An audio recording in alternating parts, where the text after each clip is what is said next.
צהל שוב מכה בכם. זה יום הדין, זה יום הדין, אללה לא עוזר לכם, צהל שוב מכה בכם. כשעסקנו בתפילה, חציתם את התעלה, כשעליתם שוב בהר, לא חשבתם על מחר. זה יום הדין, זה יום הדין, אללה לא עוזר לכם, צהל שוב מכה בכם. זה יום הדין, זה יום הדין, אללה לא עוזר לכם, צהל שוב מכה בכם.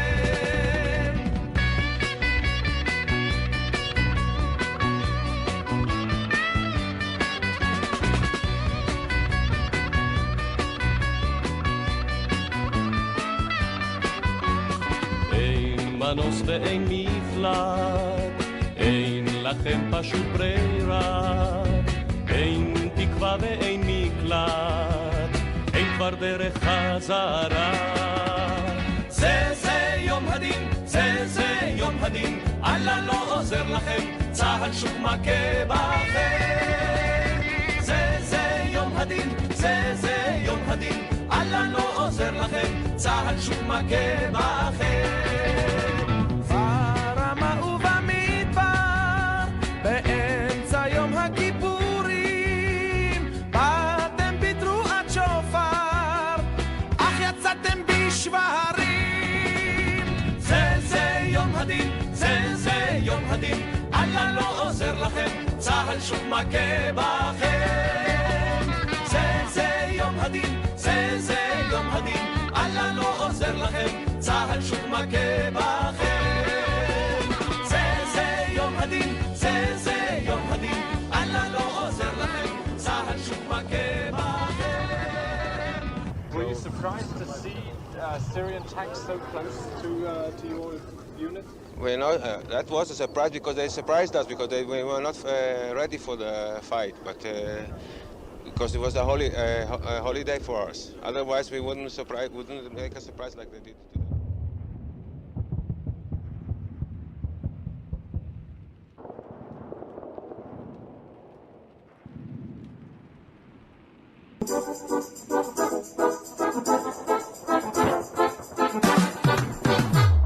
Прийшли окупанти до нас в Україну, форма новенька, воєнні машини, та трохи поплавився їх інвентар. Байрактар, Байрактар. Російські танкісти сховались в кущі, щоб лаптем посьорбати довбані щі, та трохи у чах перегрівся навар. Байрактар,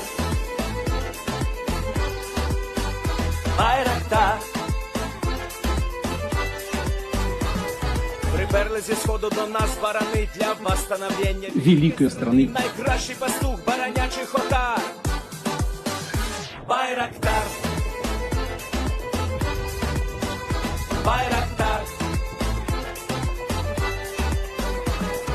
Хто води всяке озброєння різне, потужні ракети, машини залізні, у нас на всі доводи є коментар. Байрактар,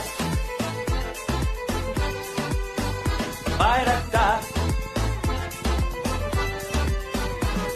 Вони захопити хотіли нас зразу, а ми зачаїли на ордів образу з російських бандитів, робить примар.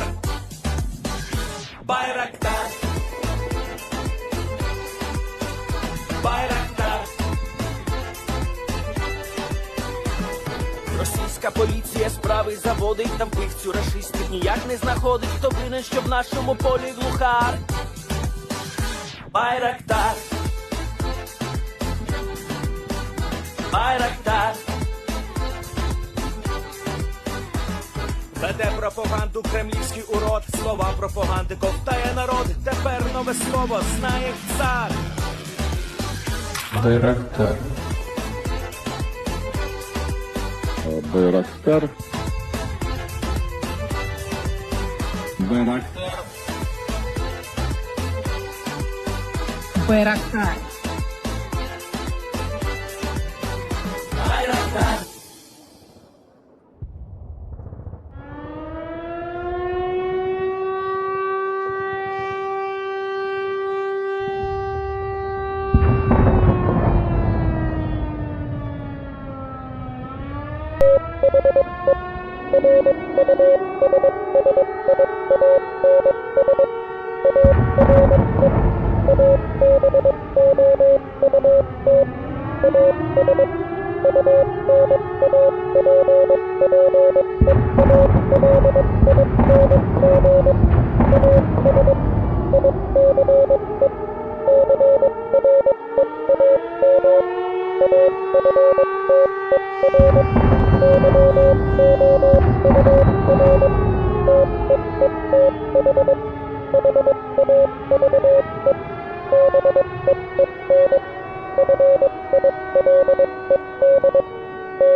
Yes. The Leaf Spring Army sends its regards.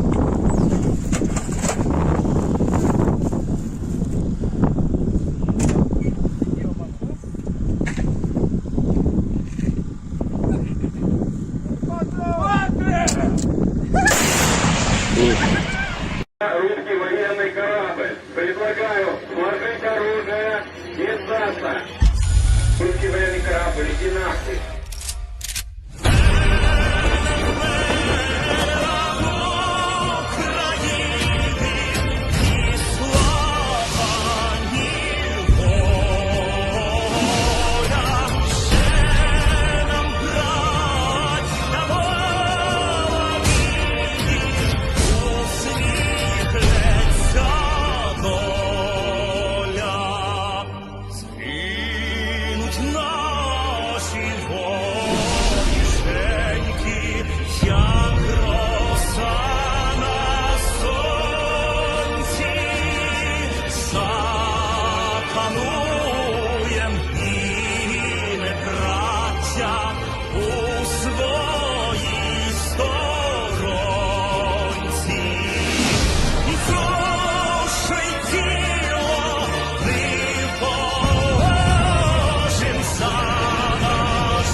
Hello everyone, I am the Enforcer and I'm accompanied by Enforcer Matt. And good evening, folks. It's Enforcer Matt, and welcome back to day 640 of the news, and it's good to see you all once again. And Russia launched a big air attack, and Ukraine made them look like clowns. Boo-hoo. Oh, boo-hoo-hoo. And we're going to be covering the past 24 hours of the news of the war in Ukraine on probably one of the most historic days of the war. The Battle of Ukraine has just occurred in the skies over the country, and it ended up being a unanimous victory for the Ukrainian air defense, being able to shoot down the majority of incoming Russian air targets and leading to a successful defense of Ukrainian airspace. It was the largest attack that the Russians have conducted by air during the war, and the Ukrainians were helped out by something that is truly incredible. Many of y'all know what I'm about to be talking about here, and some of y'all have heard about the amazing company Rheinmetall, which provides a lot of the world's firearms, and not only that, an air defense system to Ukraine. And I'm going to show y'all this little thing, air defense Skynex. Let me make sure to put that in right. So, let me get a picture here. Some of y'all may remember a long time ago, it was said that Rheinmetall would be providing the Ukrainians with the Skynex air defense system, which is an almost an automated turret that is able to engage multiple air targets and has specially designed ammunition that creates a unique shrapnel pattern that can shred and destroy practically any air target that comes its way. When the Russians launched their massive air attack of 75 Shahed drones and an incredibly large number of cruise missiles, the Skynex system was brought online for the first time ever in the area of the Kyiv Oblast. This was caught on film, and the results were incredible. Here is the first recorded use ever of the Rheinmetall Skynex air defense system inside of Ukraine. Here's the clip. Well, you see the flashes of missiles intercepting some of the incoming cruise missiles, and there it is. That is the first time that the Skynex air defense system has fired off its very first shots inside of Ukraine to shoot down an incoming air target. That's what it looks like right there. Now, am I correct in saying that that's basically an Orlikon on the back of that, like, truck? Pretty much. I mean, you see the searchlights looking through the sky trying to find the incoming drones, so that way the technicals and other non-radar air defense can engage and try and shoot down these incoming drones. But you see air defense fire reaching up into the sky, trying to shoot down the incoming aircraft and air targets. And we can also see what appears to be a plume of smoke from the center of Kyiv. From what we understand, only one Shahed 136 drone was able to make it through. Several cruise missiles were also able to make it through the air defense as well. But the large majority, 74 out of the 75 Shahed drones, and also a decent amount of the cruise missiles, although I haven't really been able to ascertain an amazing figure for that, were also shot down as well. Now, I believe from what I saw on Twitter about an hour ago, I think they said there were 74 shot at Kyiv, and they shot down 71 of them. So I think only 4 made it through. If so, that is an amazing figure. And we can see the Skynex system. I have to tell y'all, it is amazing to see the Skynex air defense system in operation.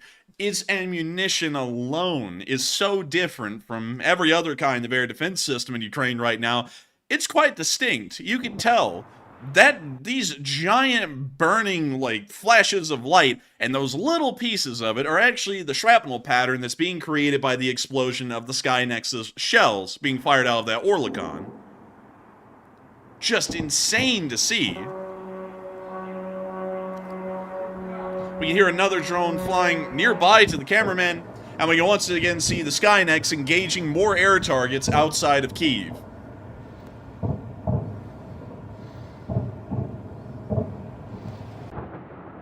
That guy's breathing. He's getting some fresh air. Man, that's what I feel like I need to do like right now. We hear another Shahed. Of course, the Shaheds were getting very close inside of Ukrainian airspace over the city of Kyiv.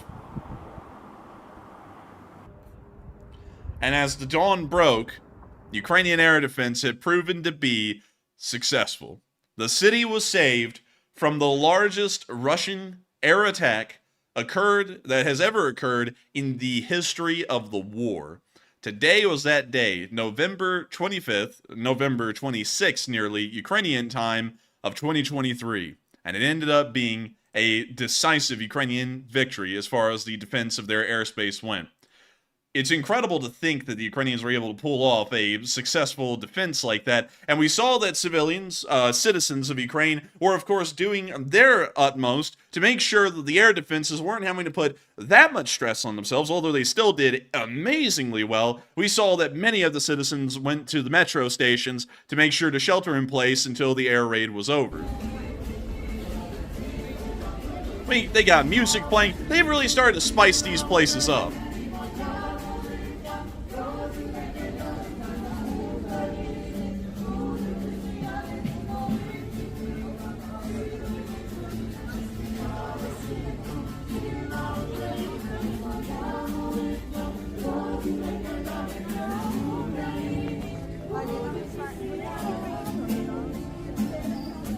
We see the cameraman just walking around and getting the ambience of the metro station as the air raid goes on.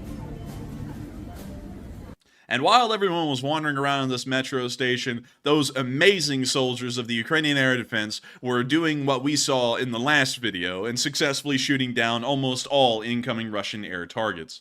We're now going to be moving on from that little clip of what the citizens of Kyiv were doing during this air attack, and we're now going to be moving quickly over into the location unknowns, as the Ukrainian Ministry of Defense did release an infographic today on the attack, and it appears that the numbers were so large they didn't do their normal method. Usually, on these little infographics that are published by United 24, you'll see that they actually account each Shahed 136 drone and each cruise missile with a individual icon for it. So usually you would see if 74 Shaheds were shot down, they would have 74 Shahed icons on this infographic. But the number of Shaheds that were shot down is so large, they can't even really account for it on this infographic, or even attempt to, and make it seem visible. So all they had to do was put up the one symbol of the Shahed, and then say 74 of them had been shot down, along with a KH-59 caliber cruise missile. Nonetheless, absolutely incredible to hear that the air defense forces were able to do their job, and they did it damn well. Sadly, some Russian cruise missiles, while the Ukrainian air defense was working as hard and as successfully as it has ever during the war, some of the Russian cruise missiles did end up making it through and damaging vital energy infrastructure within the area of the Kyiv Oblast. We heard from Ukraine, and I believe it was Ukrenergo, I believe is the pronunciation, that there is some damage to the electrical infrastructure in the Kyiv Oblast, and encouraged people to use less electricity while they try and fix the situation. Of course, using less electricity is something that many citizens of the Kyiv Oblast are going to have to adhere to. If they do not, and they continue their incredibly high electricity consumption as they normally do, like every place does, this may lead to rolling blackouts due to more so of an overuse of the grid's current facilities. But moving on into what Ukrenergo said exactly, this is what they said. The consequences of the attack is the title, but it says main overhead power lines of Ukrenergo and distribution lines of Oblenergo in the central region were damaged. During the restoration works, there may be restrictions on energy supply in Kyiv and the Kyiv region. Please use electricity sparingly. Hopefully Ukrainians heed this request by Ukrenergo and make their job a lot easier as they try and ensure that Ukraine's energy infrastructure is able to keep operational during the winter months. Of course, much like last year, we can see that as soon as the first snowfall starts to arrive in Ukraine, and the temperatures will subsequently plummet because of that, because the environment is there for winter conditions, the Russians begin to attack electrical infrastructure meant to provide civilians with heating. And this is something that has always been known to be a deliberate act of Russian terrorism, and we're once again seeing it happen again as we're going into the winter of the next year.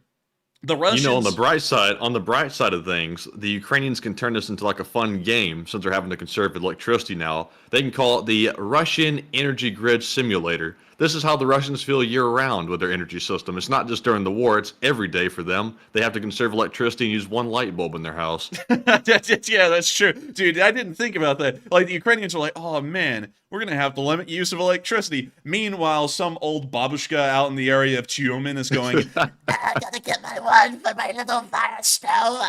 It's like, you don't really think about that, but that is something that the Russians don't have, is a power grid in some places. But anyway, Ukrainians are like excellent game creators. They just create some good games like the Russian Energy Simulator, all this good stuff. Dude, I heard they created this game called Squid Game. It's like Squid Game, but instead of playing, children's games, you're a Russian soldier and you catch a squib round to the face. I have heard that it's a pretty interesting game, but I haven't seen it in practice myself. We'll try and figure that out. Bring around the orc, more like it. Dude, that's what the FPV drone operators are doing. They just ring around the orc. But anyways, moving on from that air defense news, we have heard that today Zelensky is announcing that the government is going to be drafting up new mobilization plans as the war continues on. This was published by the Kyiv Independent, and usually we rarely ever include news articles like these, but considering the importance of such a mobilization plan being redrafted, we made sure to include this one today because the information is very important. But I'll be reading off the article just to make sure that we don't misquote anything or misread it, because the Kyiv Independent is one of the major media outlets that is inside of Ukraine, and we use them as our source for the casualty report every single night, just to add a little bit of history to their credibility. But President Volodymyr Zelensky instructed the commander-in-chief of Valery Zaluzhny and the defense minister Rustem Umerov, who replaced Lesky Reznikov, which many of y'all know about, to present a new mobilization plan by next week, the president said on November 24th. Speaking at a joint preference conference with the Latvian president, Zelensky said he listened to reports on mobilization challenges and options for their solution at today's meeting of the staff of the Supreme Commander-in-Chief. Some issues had already been resolved, he added. I would like the people to understand the entire action plan, where we are going, what the challenges are, Zelensky said. But moving on from that and skipping past this part real quick, special attention was also paid to the work of medical military commissions and military enlistment offices. Most of these bodies have been rocked by corruption scandals in the last month, leading to Zelensky's dismissal of all regional heads of the enlistment offices. The defense ministry and the military leadership have seen further personnel change since Umerov replaced his predecessor Reznikov in early September. Nevertheless, it does appear that at the moment, the Ukrainian Defense Ministry, or the Ministry of Defense, is currently drafting up new plans for mobilization. Unlike the Russians, where it is a bit of a shock to see that they mobilize because supposedly they're doing so well, the Ukrainians were already heavily outnumbered by Russian forces at the beginning of the war, and since then, martial law has been declared inside of Ukraine, and the Ukrainians have been attempting, through conscription and volunteers, to grow the size of the Ukrainian armed forces to allow for more units, such as the 47th Magura, which was actually raised at the very beginning of this year and was introduced into combat service around July, to be introduced into the front lines. Not only that, but they also have to account for constant attrition and losses of Ukrainian forces, which do exist in a war, and we can see that the president of Ukraine is currently working to try and curb these issues and try and make sure that the Ukrainian army will remain on par, or even on top of, like we see right now, the Russian army as far as being able to have the upper hand, and that requires more men. But moving on from that little bit of news and into our next bit, just making sure that we have nothing left inside of Kyiv, we're now going to be moving on into our location unknowns, because we had some interesting ones today, starting off with something that I was a big fan of. It appears that Ukrainian soldiers have been issued FN Herstal FNCs. These are a Dude, they're balling out here on the battlefield, man. They get FN? How did they not get that? They get freaking FN rifles. Meanwhile, I'm sitting over here wondering, why the hell haven't we got an FN rifle yet? We'll be trying to do a review on one of those in the future, but, you know, for now, we don't have one. But let me show y'all what an FNC looks like. I'm not going to lie, it's probably not FN's prettiest design, but it is an FN design, so we know that it will work quite well. From what I understand, as long as you put the FN logo on it, you can charge whatever you want. Let's see here, and from what I understand, it is a 5.56, it is a 5.56, and it looks like it's based a decent bit off of the AR-180, which was an export variant of, well, it was kind of an export variant, but it was what Eugene Stoner, the original designer of the AR-15, the M16, and I believe not the M4. I think someone went and revisited the design of Eugene Stoner's and then created the M4, but nevertheless, this was, the AR-180 was kind of a similar idea to the AR-15, but a lot cheaper and made for export. The AR-180 ended up largely being a commercial flop, although it does find some success in some places, like in South Korea, where it is now the service rifle of the South Korean Armed Forces. But nevertheless, it's really interesting to see that these things are apparently being used by the soldiers of Ukraine, and not only that, these look to be in better quality. I'm seeing, Matthew, some FAL buttstocks being put on this thing, which I gotta say, FAL buttstocks are very good. I love the FAL's buttstock, very good. And we can also see right here, they're having a fun time with them. Look at that smile, Matthew. Everyone loves an FN. Why does this look like a family like home photo or something of your kids growing up and playing in the dirt? Yeah, it kind of does. Oh, she grew up so fast.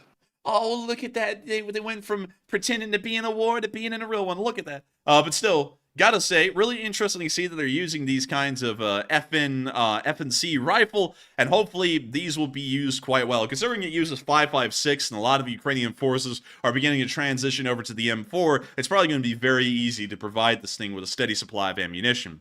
However, we don't really know about the accessibility of parts for the FNC or anything like that, but still an interesting introduction of an interesting rifle.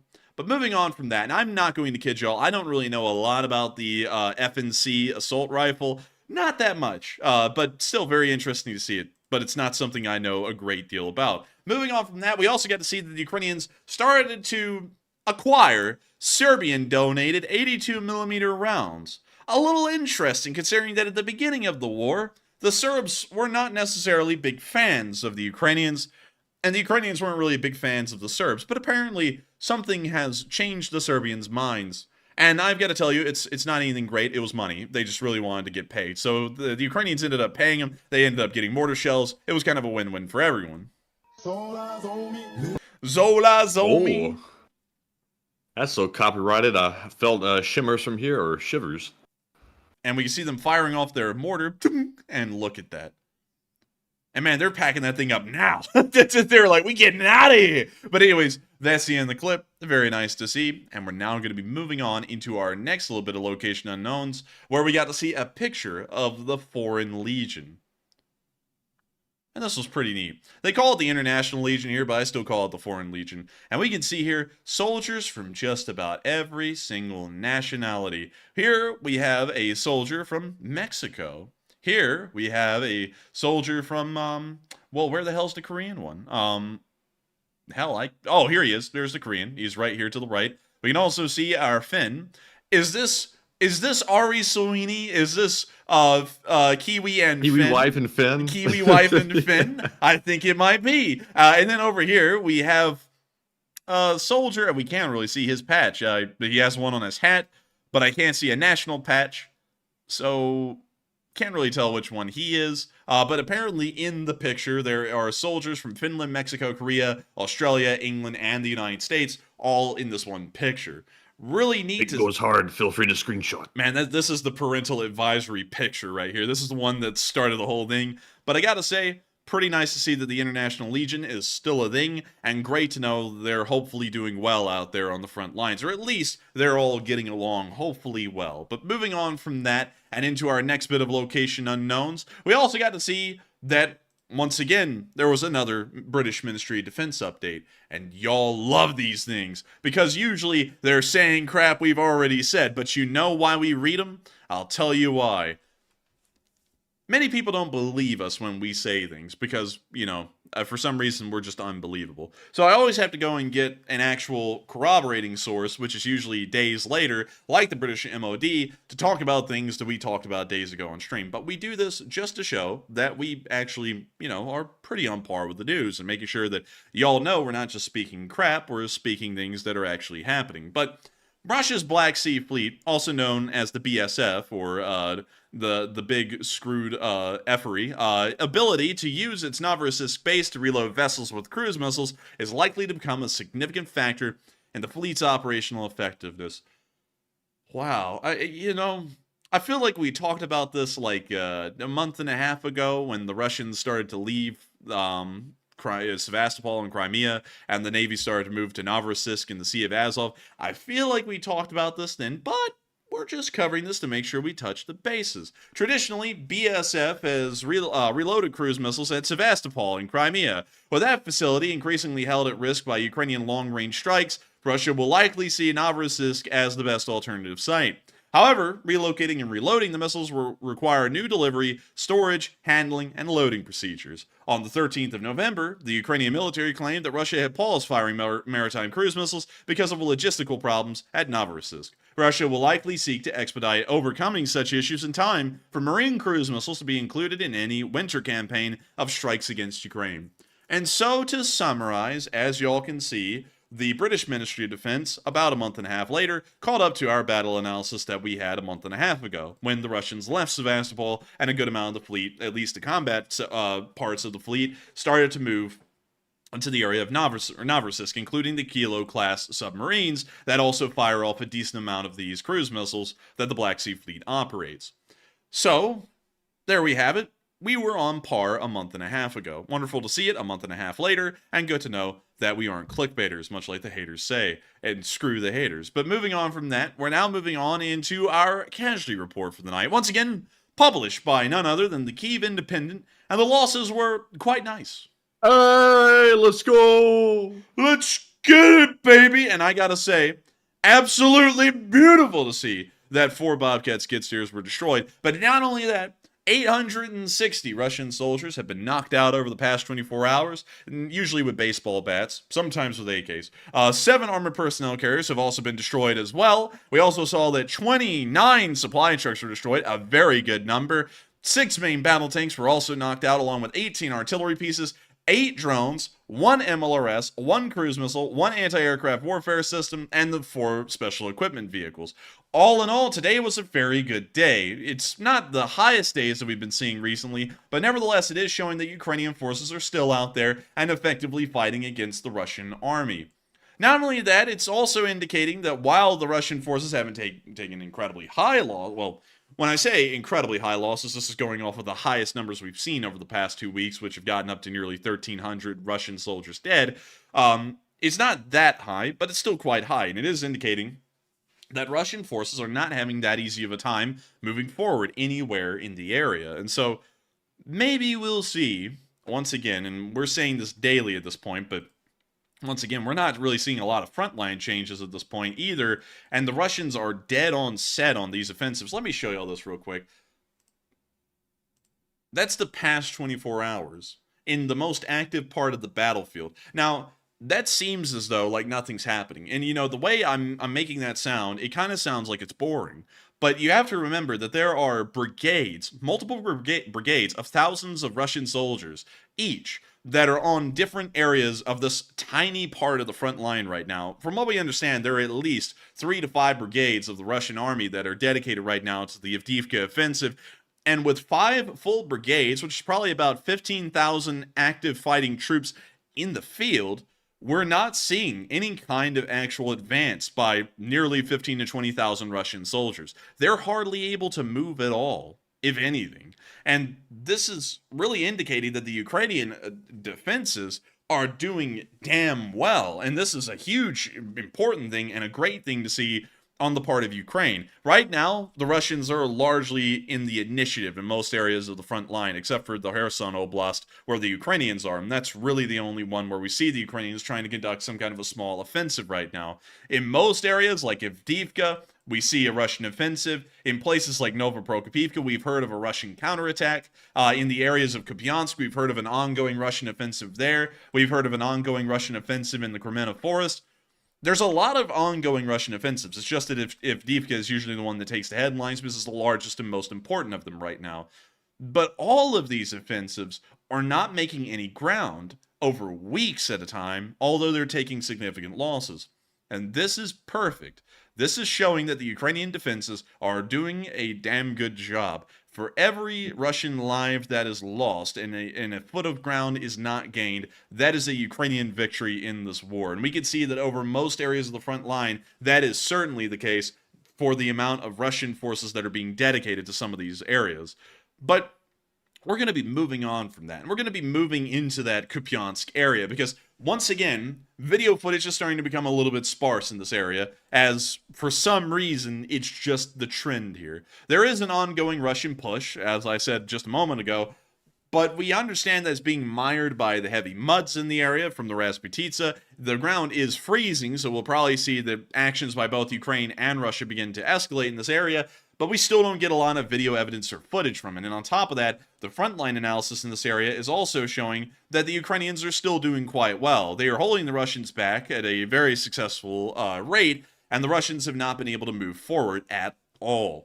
Moving on to our first clip we got from the general area, we did see that there's probably a good reason why. A lot of the Swedish equipment that's been provided to the Ukrainians have ended up being deployed with units that are in the area of the northern oblast. This one, in particular, is actually one from the Fighting 93rd, the famous Fighting 93rd, the area of Bakhmut. But we moved this picture up here to specifically talk about the large amount of Swedish equipment that is in this area as well. While the Fighting 93rd has STRF 9040s, that's about as far south as we've seen the STRF 9040s. Most of them appear to be north of Bakhmut and significantly far north than even Kremenna. Most of them appear to be in the area of the front line in between Svrtove and Zhrovchina and being used by different units like the 14th Kolodny Yar, which is a unit that's been around since the very beginning of the war and was not raised as a new fighting unit like the 47th Magura. From what we are being told, they are using almost exclusively STRV 122s and STRF 9040s as far as their Lend-Lease equipment or their donated equipment goes. And from what we are told, once again, and a lot of this is what we're being told, and trust me, bro, we don't have video footage of most of the stuff today, but we have seen it over time. These vehicles are doing incredibly well. The STRF 9040 is excelling in the anti-infantry department due to his 40mm Bofors gun. I forgot the exact designation of it. And we also see that the STRF or the STRV 122s, all variants of the STRV 122s that have been provided, have also done incredibly well, and the crew protection is exceptional on it, much like any other Leopard 2 design. But moving on from that into our next clip near the area of Kuzmivka, we also got to see a Mr. B firing off some of its shells. Hey, Mr. B, you gonna show us what you can do out here? Hey, yo, Mr. B! And we can see him loading it. We see him ramming it with a stick. It's crazy. No matter how, advanced artillery gets, you still need a stick to load it. And look at that, it's ready to go. I gotta say, the Mr. B is a pretty old artillery piece, but its design is very striking. It's like what you would consider what a normal big artillery piece would look like. The Mr. B just looks like it. True that. True that. True that.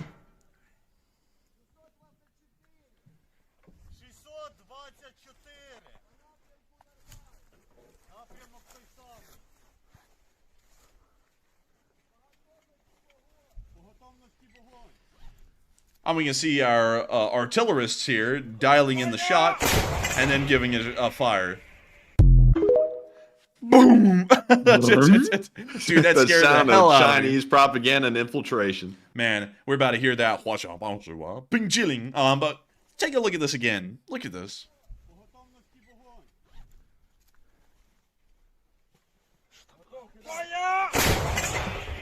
Man. These guys are holding their ears, but there's no way, simply doing that is, protecting your ears, because their ears are probably blasted after that.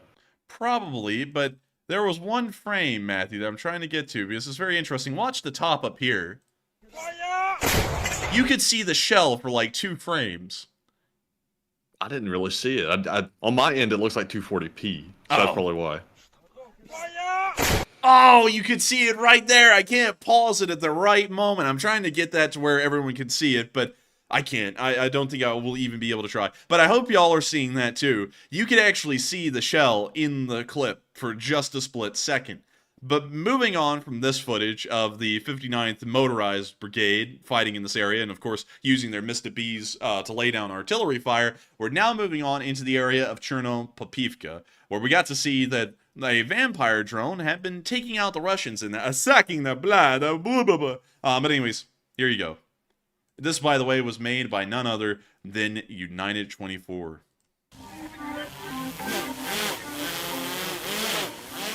Unit Code 92 has mastered the art of drone warfare to perfection. In daytime, they work with Mavics, searching and eliminating enemy infantry. In the night, it's time for the vampires to fly. Man, that vampire looks a lot like a Baba Yaga, I'm not gonna lie. Yeah, it kind of does. The Ukrainian-made battle drone, with a capacity of carrying up to 15 kilograms and a flight distance of up to 10 kilometers, this drone has become a true nightmare for the Russians. They even came up with their own name for it, Baba Yaga. Oh, it is Baba Yaga. Oh, it's Baba Yaga! Oh my lord! I'm the biggest fan of Baba Yaga. I love Baba Yaga. An evil witch from Slavic mythology. I knew someone in real life that was an evil witch. But they weren't called Baba Yaga. To do it anyways. Moving on. that? Man, What are you talking about? Man, that's the. Oh, you know what? We're not even going through that, man. But they were an dear. evil witch. Oh, dear.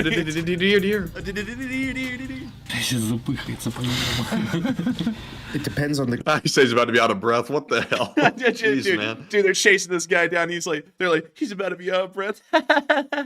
And you know what's funny is if I laugh at that, it's not funny. But when they laugh at it, it's funny. How's that work? Explain that, haters? Checkmate. But anyways, Conditions, but usually it flies at 23 meters per second, Dang. which makes 100 kilometers per hour.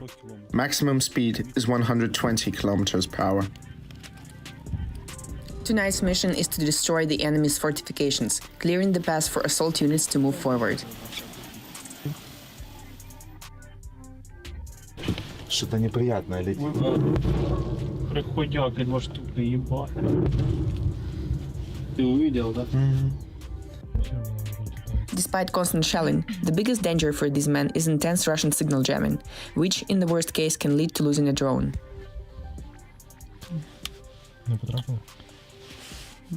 We were close to losing a drone now. We know the most difficult areas, so we fly around them.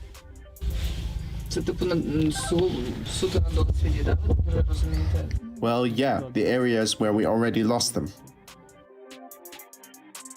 For every target, the soldiers use a different type of explosive. Some are custom-made, others are good old anti-tank mines that have now found a new purpose. yeah.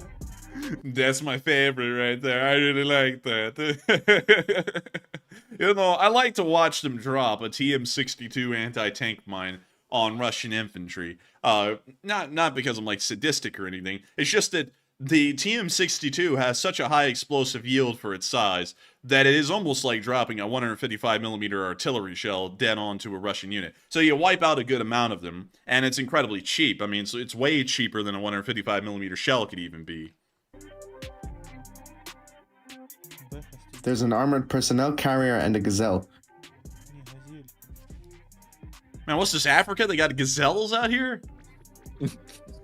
It would be perfect to drop an ATM now. They're gonna drop a banking machine on them?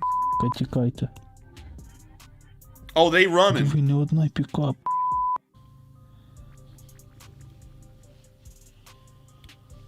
Full power. Get the thermobaric and 2 fragmentation ones. Dang, man, he's going in hard. Code 9 are firm believers that drone warfare is the future. And this future has to happen now in terms of production, development, and countering Russian electronic warfare to save the lives of Ukrainian personnel and liberate what is rightfully ours. This is a super effective tool. We used to chase tanks with RPGs, and now we work several kilometers from them. Safer for us and more efficient. And y'all see, that's what I'm saying. War is always about being more efficient than your adversary. And it looks like the Ukrainians are certainly going all out with that kind of a philosophy. But beyond that... You know, the moral behind that video is they weren't doing necessarily anything too groundbreaking or revolutionary in that video. But if you want to make a video look badass, just throw a trap beat behind it and you've got it made. Man, we need to start throwing a trap beat behind us on the stream, you know, like we're sitting there talking about like Tabasco and you just hear boom, you know, or something like that in the background as we're talking about it. The Tabasco hot sauce, the most incredible hot sauce in the world, accompanied with Spam, mayonnaise, and bread. It produces a terrible combination. Boom, boom, or something like that. But anyways, moving on from that, speaking of Chernopopivka and the area surrounding it, we do understand right now that the Krymena forest area is still undergoing a Russian offensive. The Russian offensive has been ongoing for months in this area and appears to be low intensity in terms of their ability to move forward, but high intensity in the terms of infantry battles that occur within the forest whenever we're able to get footage from there.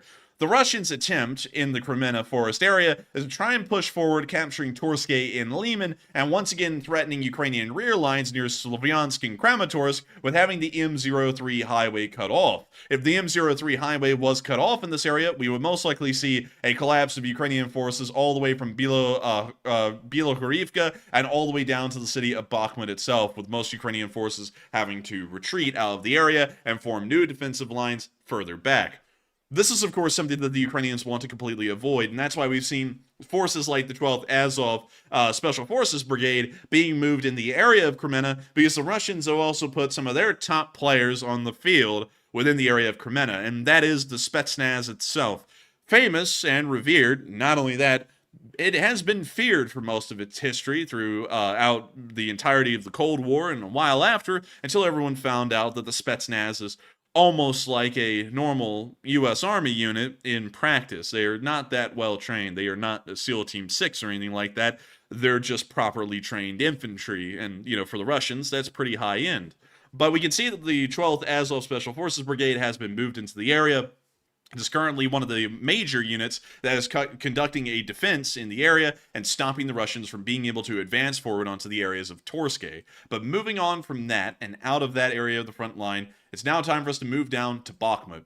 There wasn't really a lot of video footage that came out of the area of Bakhmut, and over the past 24 hours, we have seen what appears to be a very minor shift in this area that appears to maybe even just be clerical. We don't really have any indication that it's something that indicates a real Russian movement or a Ukrainian one. It just looks like Deep State is adjusting what no man's land looks like to be more accurate. Beyond that, no other movements happened in the area of Bakhmut, and it appears that once again, Ukrainian and Russian forces have met head-on and are not really moving anywhere. Of course, the Ukrainians are inflicting larger casualties on the Russians than the Russians are on the Ukrainians in this part of the front line, but the incredibly large amount of Russian forces ensures that the Ukrainians right now aren't really able to advance, and more so, they are just whittling down Russian forces and hoping for the day that one of these brigades begins to buckle under the incredibly high losses they've been taking and the lack of fighting cohesion that they'll get because of their attrition rate.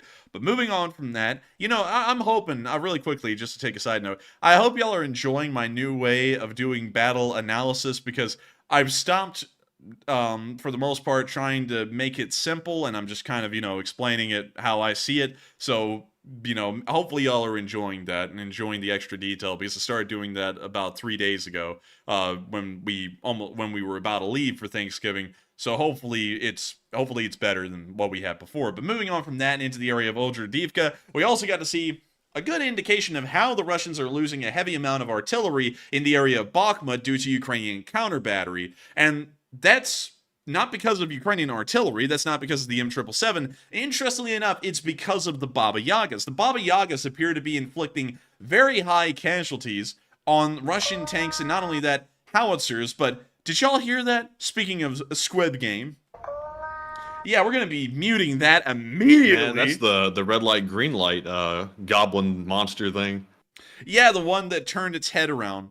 Dude, a lot of Russians be turning their heads around. The Ukrainians be helping them. And they kind of like owls, like that 360. But we're not talking about Xbox. Man, when the Russians turn their heads around, you hear like guns firing at people who start to move. You just hear it, and then they fall all over. But we can see a Russian tank right there. And y'all are wondering, where's the artillery? It's near the end. But we can see the first tank being hit by a TM-62 anti-tank mine. Of course, the destructive power of the mine hitting the roof of the tank ensures that it will be destroyed. We can see them dropping some other kind of a bomblet, maybe an RPG warhead, and this appears to have detonated the ammo inside the turret and has begun a cook-off. This isn't your uncle's cook-off. This is a real cook-off right here, consisting of dozens of rounds of tank ammo and propellant. It burns quite hot, and it kind of looks a yellowish-white color when the smoke comes out of the turret. And look at that, we got another. Have a little hot lava going out, it looks like. A little smoke, a little sulfur. Man. Like hell. Man, the Russian said, hello, Ukraine, you want to play floor is lava? Ukraine went, no, I want to play your tank is lava. And then the Russians went, no, don't do it. It is very heartwarming. This is a wild looking reticle too. They've got the 4 lines with the little crosses on it, but what is this X like going down? Is that a normal reticle? I've never seen that. I'm not going to lie, this looks a lot like a reticle that you would see in Star Trek on one of the computers when they're lining up a ship with the phasers or something. Yeah. It's giving off those kinds of vibes. Is the drone operator a Trekkie? Who knows? They're like, damn the photon torpedoes, and the Russians are like, oh, shit. They're like, wait a minute, are we the Klingons? This is not good. And they're just hammering this tank to make sure that they get it rid, you know? It will rid the world of it.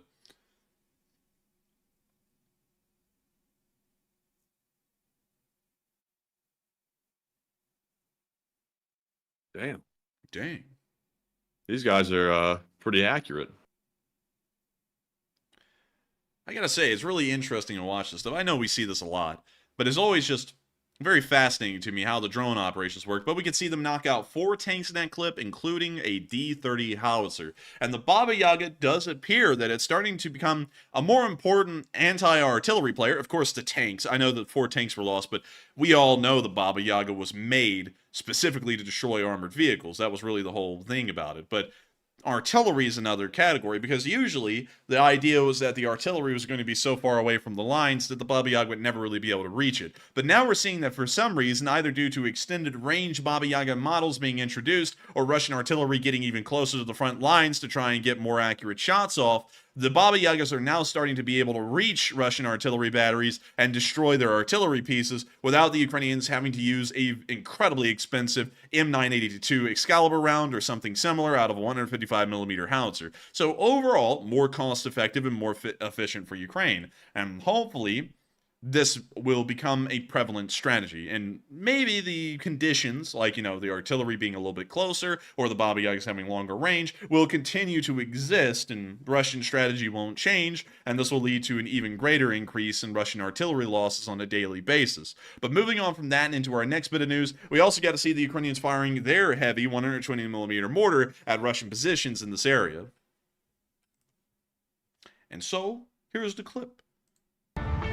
Oh, that sounds like Tarkov music, I'm not going to lie. And also, thank you so much for the massive support, Snow White. We'll get to that here in just a minute, but thank you so much in advance. But we can see them here with the 120mm mortar. Man, I would love to fire one of these, you know. It looks so cool. It does look cool. Like, we need to, like, find a way to, like, let the U.S. military shoot one, or let us shoot one. Like, that would be super cool for a video. I think you have to have, like, a lot more subscribers than we have to actually do that, though. But we'll have to get it done. You know, I think I may actually know people that might be able to have that done for us. I don't know if they can, but some of... I'll have y'all know this. This is actually really cool. I've never told y'all this. I've actually, through going around in the gun world a good bit, which I did, you know, even before I got into YouTube, I actually have been able to meet a former Navy SEAL, who was well, I'm not going to give all the exact details. I don't know if he wants us to share that, but I have been able to meet the guy, and he, from what I know, has some pretty decent connections still in the military. So I don't know if that would be able to get us any kind of, like, credibility to do something like this on film with the amount of subscribers we have, but one can only dream, and maybe we can, who knows. I'll check with him and see. But with that, we're moving on from Bakhmut, well, yeah, we are actually. We're moving on from the Bakhmut and on down into the area of Avdiivka. And countryman, no. He said just make your own about 120mm mortar. Now, I'm not going to federal prison for 10 years, man. That's not, like, no video is worth federal prison, man. That's my answer to that. But with that, we're now going to be moving on into our next clip near the area of Stepove. Well, actually, you know what? I need to go into a battlefield analysis before we even show these clips. So, let's look at the past 24 hours, and let's talk about the battlefield at Avdiivka. So, of course, you already saw at the beginning of the stream, the Russians have made almost no ground again today, and it appears that the Russians are taking very high losses and not really getting much out of it once more. The Ukrainians have a very strong grip on the urban center inside of Avdiivka, and while it is being heavily destroyed by Russian artillery, the Ukrainians are actually digging in even deeper because the rubble allows them to make formidable defensive positions that are incredibly hard for the Russians to predict where those defensive positions will be, and not only that, to strike them and destroy them. This is also something that we're seeing up in the industrial area as well. Some of you all have heard about the industrial area of Avdiivka, and we call it on stream the Avdiivka Coke Plant, because that's what the industrial area almost entirely consists of, is this massive Coke plant right here that, from what I understand, is not Pablo Escobar's Coke.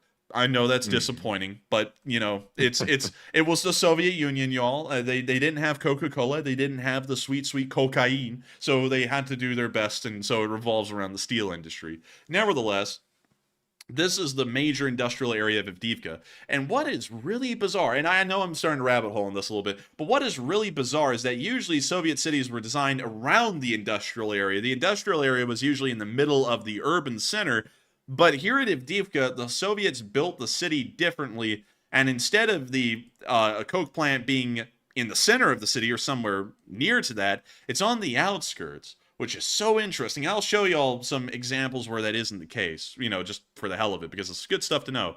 In Mariupol, almost the entire city during the Soviet Union's time was built around the Azov metallurgical plant. And, you know, that ceases to exist. You can see here, there's really nothing left of it because the satellite footage was updated and the entire place was destroyed in the Battle of Mariupol and has never been repaired or replaced. But you can see here, the entire city was built around this industrial area. And we can also see that moving down to an area like Berdyansk, once again, a lot of industrial buildings just sit in the middle of the city because the Soviet Union was entirely about trying to optimize and streamline the industrial output of their nation. And in doing that, they wanted to make sure that it was easy for people to commute to the industrial centers, meaning that they usually were somewhere near the middle of the city. Avdiivka is very special in that regard, and while it's just an interesting fact of Soviet urban planning that this is an exception to the norm, it's also a very important thing defensively for Avdiivka. This would have been a normal cutoff in a countryside area for the Russians, which, according to their battlefield doctrine, probably would have been easier to pull off if the Avdiivka coke plant hadn't been there. Open countryside fighting is what the Russian doctrine is made for. They are made to use their armor and APCs to punch through these urban countrysides and to make their way deep behind lines, threatening the supply lines of an enemy army and forcing them to retreat. This is what the Russians were probably attempting to do in this area by encircling Avdiivka, but because of the Avdiivka coke plant being so far north of the city, almost completely detached to it, they now have to fight through the Avdiivka coke plant, which is a blessing for the Ukrainian defenders. The Ukrainian infantry, and of course the Ukrainians do not have as much armor as the Russians, are able to hide within the area of the industrial center of Avdiivka here in the north, and they are able to set up ATGMs and a whole bunch of other kinds of wonderful things that can knock out and destroy Russian equipment when they get close. This is a defender's haven and an attacker's hell, and we can see that this is certainly the case when we move into video footage of this area, because this is really the spot where the Russians are trying to push. They don't want to fight directly in Avdiivka like Wagner did in Bakhmut. That ended up being an unmitigated disaster that led to 40,000 dead. They are trying to move behind Avdiivka, and this means that most of the fighting right now is occurring near the Avdiivka coke plant. And we saw a video today showing that industrial zone, but this statement here is completely false. This statement at the top is completely wrong. It says the Avdiivka industrial zone this morning previously, at the moment, the enemy controls it by 80 to 90%.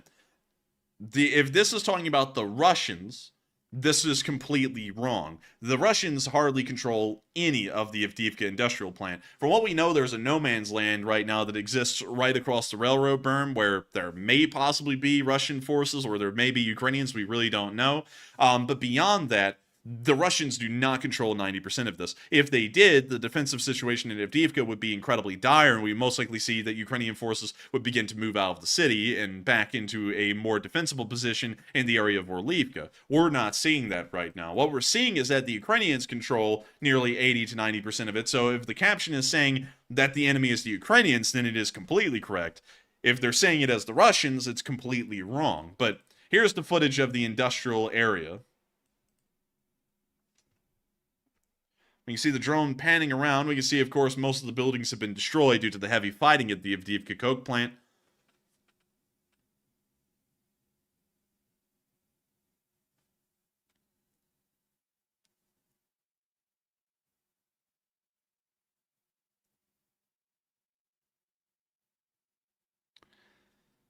And we can see them showing it.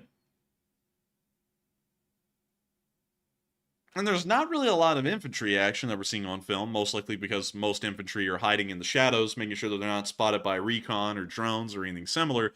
but it is showing us the desolation of this part of the battlefield. And also, Mick Ranger just said that this is apparently speaking of the southern industrial area. So let's do a quick comparison. Can we find anything up here that looks like that? Looks like possibly it could be this area, or it could be this area. So let's go south, and let's go see what the industrial area to the south looks like. And we know that the Russians have made it about here, somewhere around there. Let me make sure. Let me corroborate that with this map.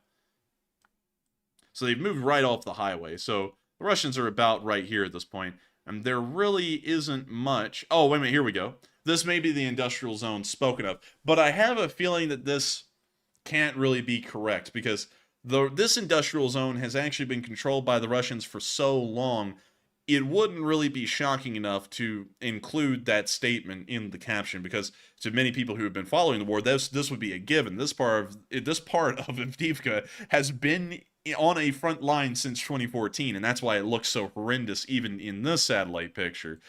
There's not really an industrial area beyond that either in Avdiivka, so considering that the Russians have controlled that for, hell, 8 to 9 years at this point, I have a feeling that while I might be wrong, I will say on this one, I might possibly be wrong, I have a feeling that this video is coming from the Avdiivka coke plant area, most likely to the eastern side or the southern side, where there's some external buildings, really for, you know, factory facilities.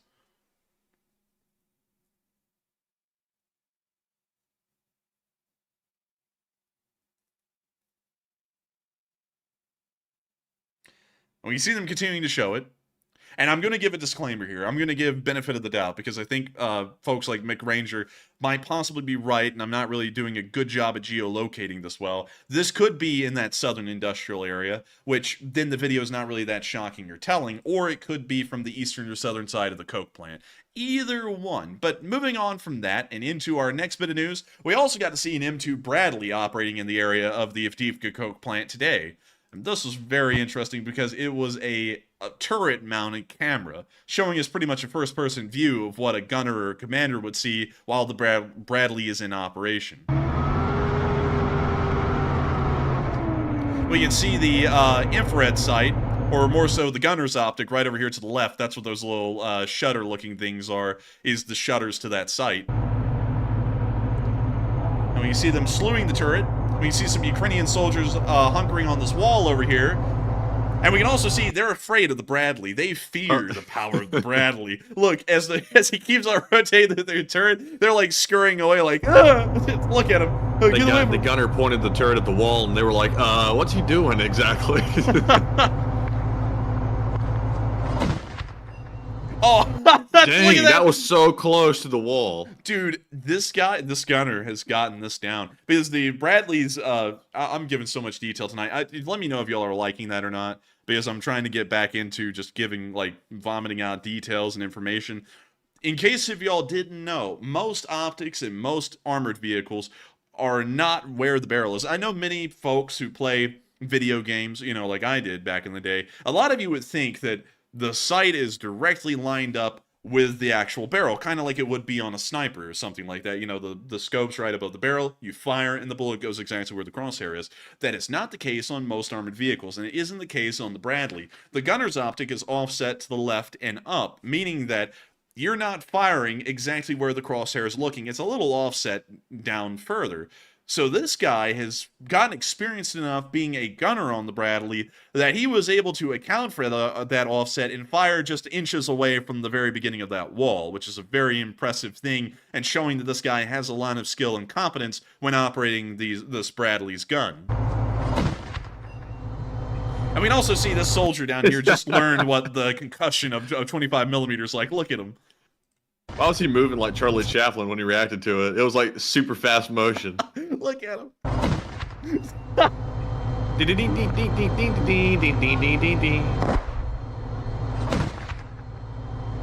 And we can see the Bradley's actually firing pretty close range. About right there. About 70 yards away. What are they shooting at exactly? It looks like a pile of sticks or something. It might be where Russian forces were reported to be, but I'm not really seeing much there. Oh, it's Russian forces. There you go. There we go. There's a return fire.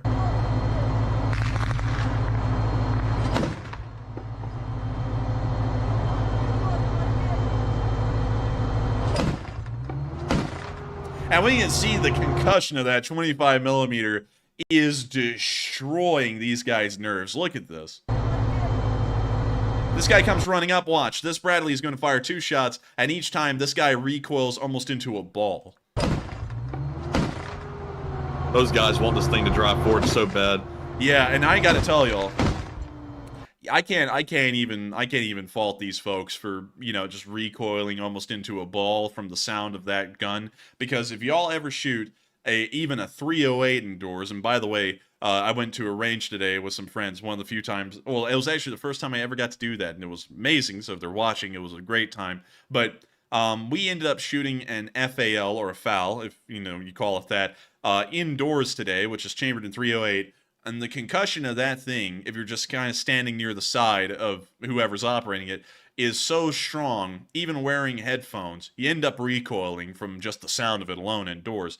Now, that's a 308 rifle, a battle rifle.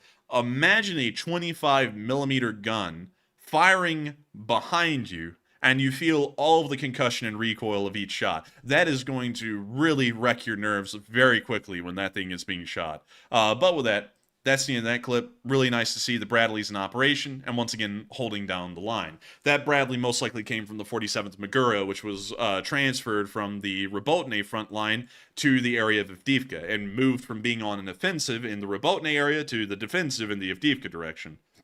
But moving on from that, we also saw in Kamyanka that the Russians are pulling some next-level stuff. They whipped out this nearly like 60-year-old truck that they found in Ukraine that had an extendable ladder on it. It's kind of like a cherry picker here in America. And they mounted a Cornets on the freaking basket.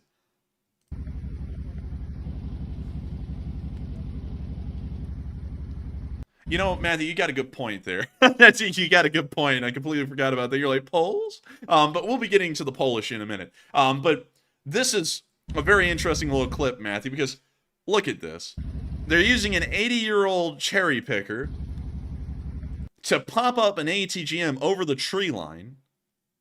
That's impressive. Nice Ukrainian ingenuity. Actually, those are Russians. Oh, well, that's not that ingenious, Damn actually. That stupid is actually idiots. a stupid idea. Get down from there, you bastards. I'm not going to lie. This is a pretty ingenuitive way to pop up an ATGM and then make it disappear really quickly for enemy forces if they don't have recon. But it actually kind of is. Like, being totally honest, it's not that bad of an idea, but screw the Russians. But in all honesty, though, the thing is that it would be impressive if Ukraine did it, but it's the Russians doing it, and they're supposed to be the second best military in the world, according to them. So why in the world are they having to get a 70-year-old truck and then throw an ATGM in the basket of its cherry picker to try and fire off these shots? I mean, you know, if they were the second best military in the world, hell, they would be like the United States. We would put like $350 million into a development program to figure out how to get an ATGM up there like that, and then we would end up with a cherry picker like this one, but it would be really nice, it would look really cool, and it'd maybe have a little bit of armor on it or something. So, just saying, while it is it's ingenuity, and you've got to admire it for that, it's the Russians doing it, and they're supposed to be so good they don't have to do stuff like this, so it doesn't really have a lot of neatness to it. It's kind of like, that's pitiful that a supposed great military is doing something that, or they're trying to make ends meet like that. But anyways, moving on from that, we also got to see some scenes of the battlefield in that southern area. Now, while we are not really sure where this clip came from in the north, that may have come from the coke plant or the southern industrial zone of Avdiivka, we know that this clip did come from the southern industrial zone or somewhere from that general area. This was a Russian convoy that once again tried to push into that area of southern Avdiivka, and the entire convoy was completely obliterated. And over the next 2 minutes of footage, we're going to see that. And Matthew, you know what? Regardless of what happens, you're just going to have to interrupt me and get to the polls after this clip because I keep on forgetting about it, and I just remembered it right then again. We're going to be muting the psychedelics, and we're going to be looking at this Tiger that's been destroyed. Well, actually, I think that's an Akhmat, maybe. And this BMP-1 that was destroyed, and another one. This convoy got the bad end of the stick. Actually, that's not a BMP. That is a main battle tank of some kind, but it's been so thoroughly destroyed we can't even tell what it is. Oh, look at that. We got a Russian bot in the chat, y'all. He said NATO clowns lost again. The only clown NATO in here. hasn't showed up yet. NATO hasn't arrived. But if we did arrive, trust me, the Russians would not be thinking they're clowns. They'd be thinking, oh dear, they've turned us into the circus clowns. I got to tell this bot this, Matthew. The only clown here is your mother with all that makeup she wears. She looking like she about to go. Oh, damn. Coming in sideways on them. And we can see a actually another destroyed Russian armored car here. It looks like it might be a Tiger. This one may be. Pretty in pretty bad shape too. It looked pretty rusty on the interior. Yeah, I mean, I know what I got. No lowballing. But we can see another destroyed armored car out there.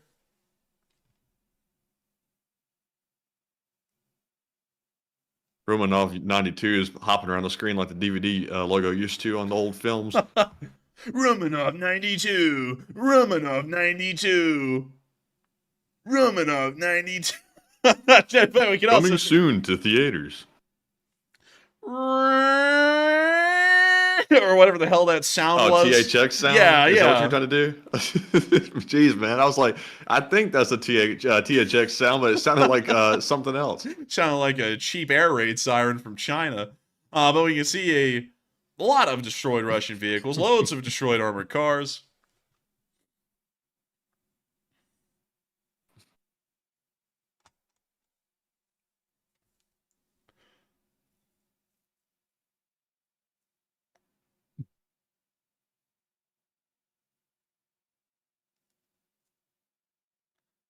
Well, you see another destroyed Russian armored car. I mean, the whole field is littered with these things. It's an entire convoy of them.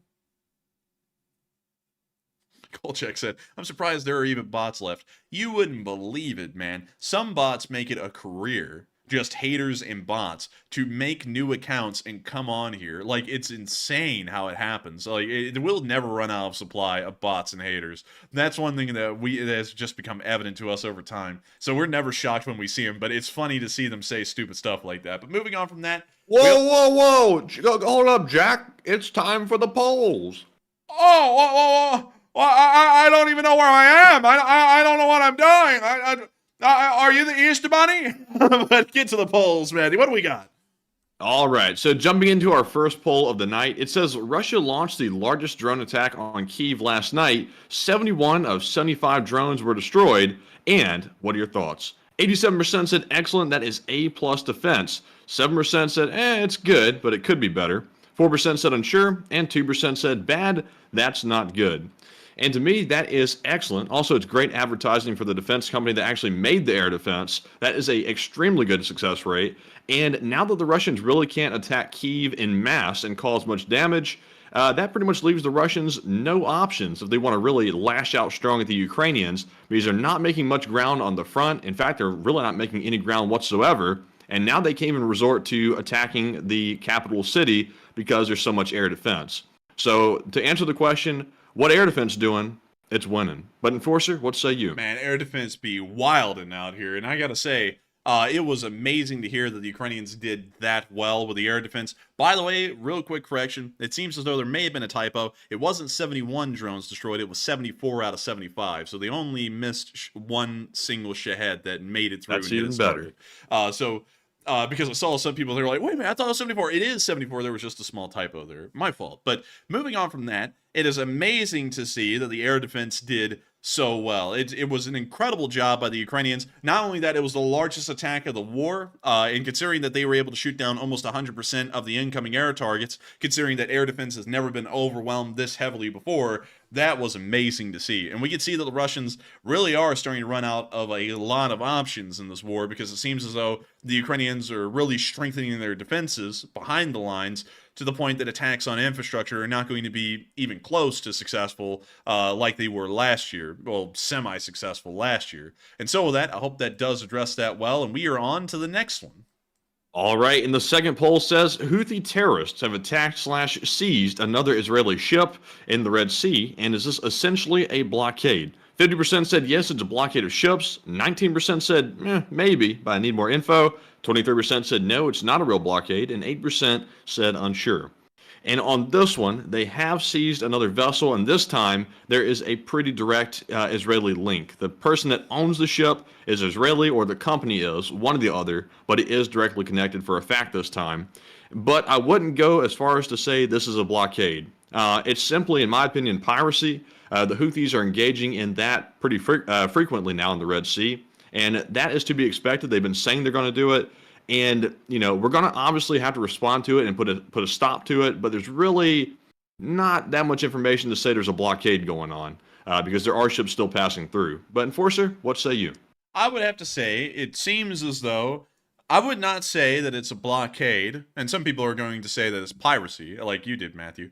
I think it's something in between. I think it's something along the lines of privateering. You know, like the British would allow the letters of, I believe it was the letters of marque back in the day, where they would allow privateer, well, you know, just general merchantmen to operate as quasi-naval ships, seizing enemy assets and destroying enemy shipping.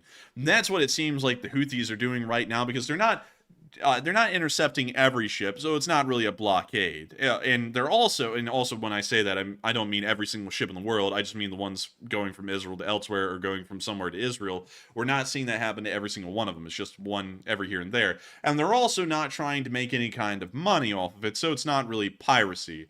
It seems as though this is more privateering by the Houthis, and I would say that this is something that has to be considered quite severe, and I think there needs to be a serious naval response by the U.S. Navy and the Israeli Navy to this ongoing situation right now in the southern Red Sea, and we need to have these pirates destroyed, or more so privateers is still the better way to describe them. I think these privateers should meet the gun by the sea and go sit at the bottom of it, because the fact that they're doing this is quite illegal, and not only that, it is something that should not be allowed, especially considering that it's violating the sovereignty of Israeli shipping, and not only that, possibly damaging, mercantile relations with the Israelis, possibly.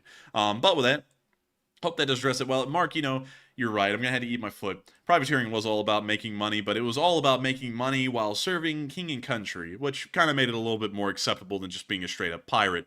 And then, they turned into pirates afterwards once the British tried to revoke the letters of marque. Then they just went, you know what, I kind of like this. And then they just kept on doing it. So, yeah, you're right, Mark. It was about profiting, but it was also not just about making profit, it was also about serving your cause in your country. And that seems like what the Yemenis are doing, or more so the Houthis are doing, is that they're serving their kind of a cause through, what they're doing, at least to me. And so with that, I hope that does address that well. I have now made an egregious sin to the naval community and the maritime community here on this channel, and I shall be keel-hauled to death. But with that, we are on to the next one. All right, and that was our last poll, but there's many more coming soon, so stay tuned. But anyways, moving on to our first super chat of the night, we have an extremely generous $200 donation from Snow White. Damn! And thank you very much, Snow White. That is extremely generous. That is the largest super chat of the night thus far, and we do appreciate it very much. And Snow White says, okay, my super chat works. And I see. And they said, thank you for leading this channel. I see less news about the subject now. And are the Ukrainians favored for the winter's war? And I thank you so much for the mass amount of support, Snow White. That is truly the biggest super chat of the night, and it's helping this channel to keep on running. And I greatly appreciate you for the support, and keeping in mind that this channel always requires viewer support. It's the only way we, support this channel to keep running. I gotta thank you so much for that.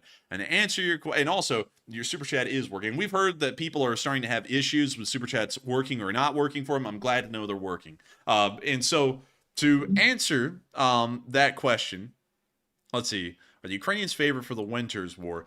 We understand they probably will be, because most Russian offensives are probably going to start to wrap up in mostly defeats by the time these next few months come around. At least that's what we're assuming. I have a feeling that Avdiivka may be a slight exception to that. We may see that Avdiivka lasts through the winter and the Russians continue the offensive on into early spring next year.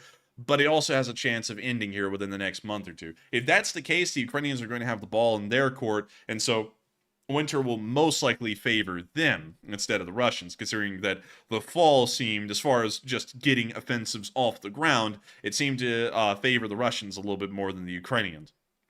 So, while I sit here for some reason and I just absolutely fight to say words, I also have to say We've been hearing that a lot, Snow White, about people are hearing less and less about Ukraine in the news. And I think that is just so lame because you know what they're replacing the Ukraine war news, a very important thing, with drivel. I mean, Middle Eastern news. Not just Middle Eastern news, but it sometimes just straight up drivel. Like, a cat playing a piano. Great stuff. It's not newsworthy. That's for something else. That's something for like a YouTube cute kittens video. That's what that's for. That's not for the big news. And it really just grinds my gears to think about how the news is really just dropping the Ukraine war off of the face of the earth. No one's really covering it anymore, and it's still as important as it was 2 years ago. And that's something that the news acts like is not a thing. They act like things can still go on. And while it was so important for the Ukrainians to win 2 years ago, it's not important anymore. Who cares? It's like, that's not how things work. It's still as important now as it was back then, and now people just aren't covering it. And I think that's just pathetic. And it's good to know that you do enjoy this, Snow White, and appreciate this channel greatly for continuing on your coverage of this, because many others aren't anymore, and we're still sticking with it. Also, by the way, just in case if anyone was wondering, we don't really have a lot of news in the Middle East. That's why we're really taking our time covering Ukraine tonight. I have 2 bulletins from Israel. None of them are videos or pictures of anything going on. It's mostly just a general summary of why there is no news today from there. But I thank everyone for appreciating our efforts of trying to get the news and information out to y'all that y'all really aren't hearing from anywhere else on Ukraine and the Middle East at this point. And so with that, thank you so much once again for the massive amount of support, Snow White. I hope that does address every part of your super chat incredibly well, and thank you so much for the support. It means a great deal, and you've been here forever in the Leaf Spring Army, and I appreciate every bit of support you've given. It's helped us to be able to truck on each and every day, and with y'all's support, we will hopefully be able to make the channel even better going on into this winter, because while the winter is probably going to favor the Ukrainians, the winter is hopefully going to favor us as well. And so with that, we are on to the next one. All right, and moving on to our next super chat question, we have one from, guess who? Mark, the recidivistic astronomer. And huge shout out to you, Mark, for throwing in a $170 donation. Mark is trying to buy stock, just like Snow White. Now, bringing that joke back, but thank you very much, Mark, seriously, for that support. He says, don't want to be left out, and in recognition of PSYOPs. He says a bunch of legal terms, which are giving me some really bad flashbacks. He says, res ipsa loquitur inter alia, ad hoc, ad quod damnum. I've never heard that one. And he says, ad infinitum. And oh my goodness, I'm telling you, these terms are going to haunt me for the rest of my life. I'm probably the same for the Enforcer, but thank you very much, Mark. And also, in recognition of PSYOPs. He isn't here tonight, but he is here in spirit. But Enforcer, what say you? And I got to thank you so what say you? I say your honor, but still, thank you so much for the support, Mark, and helping the channel to keep on running. You're not being left out tonight. That's something that I think is certain. And I got to thank you so much for the support and so much for sharing those terms with us. I got to be honest, I also like the School of Hogwarts as well. I think the little spells that they do or whatever are pretty good, Matthew. And you know what? Matthew? For some reason that hit me. It's almost like it was like a trigger word, because you know what? Shadow is your play gang. We love casting spells. This song is brought to you by the Shadow Government. But anyways, I gotta thank you so much for the support, Mark, and helping. Damn, son, where'd you find this? Real trap shit. Walk with Trapaholics. We make it look easy. We make it look easy. I was trying to remember that one. Jinx! Oh man, but still. Thank you so much once again for the massive amount of support, Mark, and thank you for some reason making me just go down that weird rabbit hole. But nevertheless, if it wasn't for folks like you, Mark, we wouldn't have been able to keep this channel running. And I thank every single one of y'all so much for keeping this channel in mind and supporting it, so that way we can keep this thing running. And so thank you so much once again. I hope that does address that well. And with that, we are on to the final question of the segment, and then we're going to be moving back into the Ukraine war news, picking up where we left off in Avdiivka. All right, and only on the Enforcer channel will you hear the two people talking ever just break out into random soundboard sound effects. This is something unique that you'll never see anywhere else, probably because we're crazy. Man, but anyways, we aren't stuck up and take ourselves too seriously. That's the thing. Way too many people on YouTube take themselves way too seriously to be sitting down and doing videos. Just calm down. You're not like a Pentagon advisor. You're just some random person on YouTube. Just act like that. You know? Come on, man. We're just YouTubers. It's not like we're, the president or anything.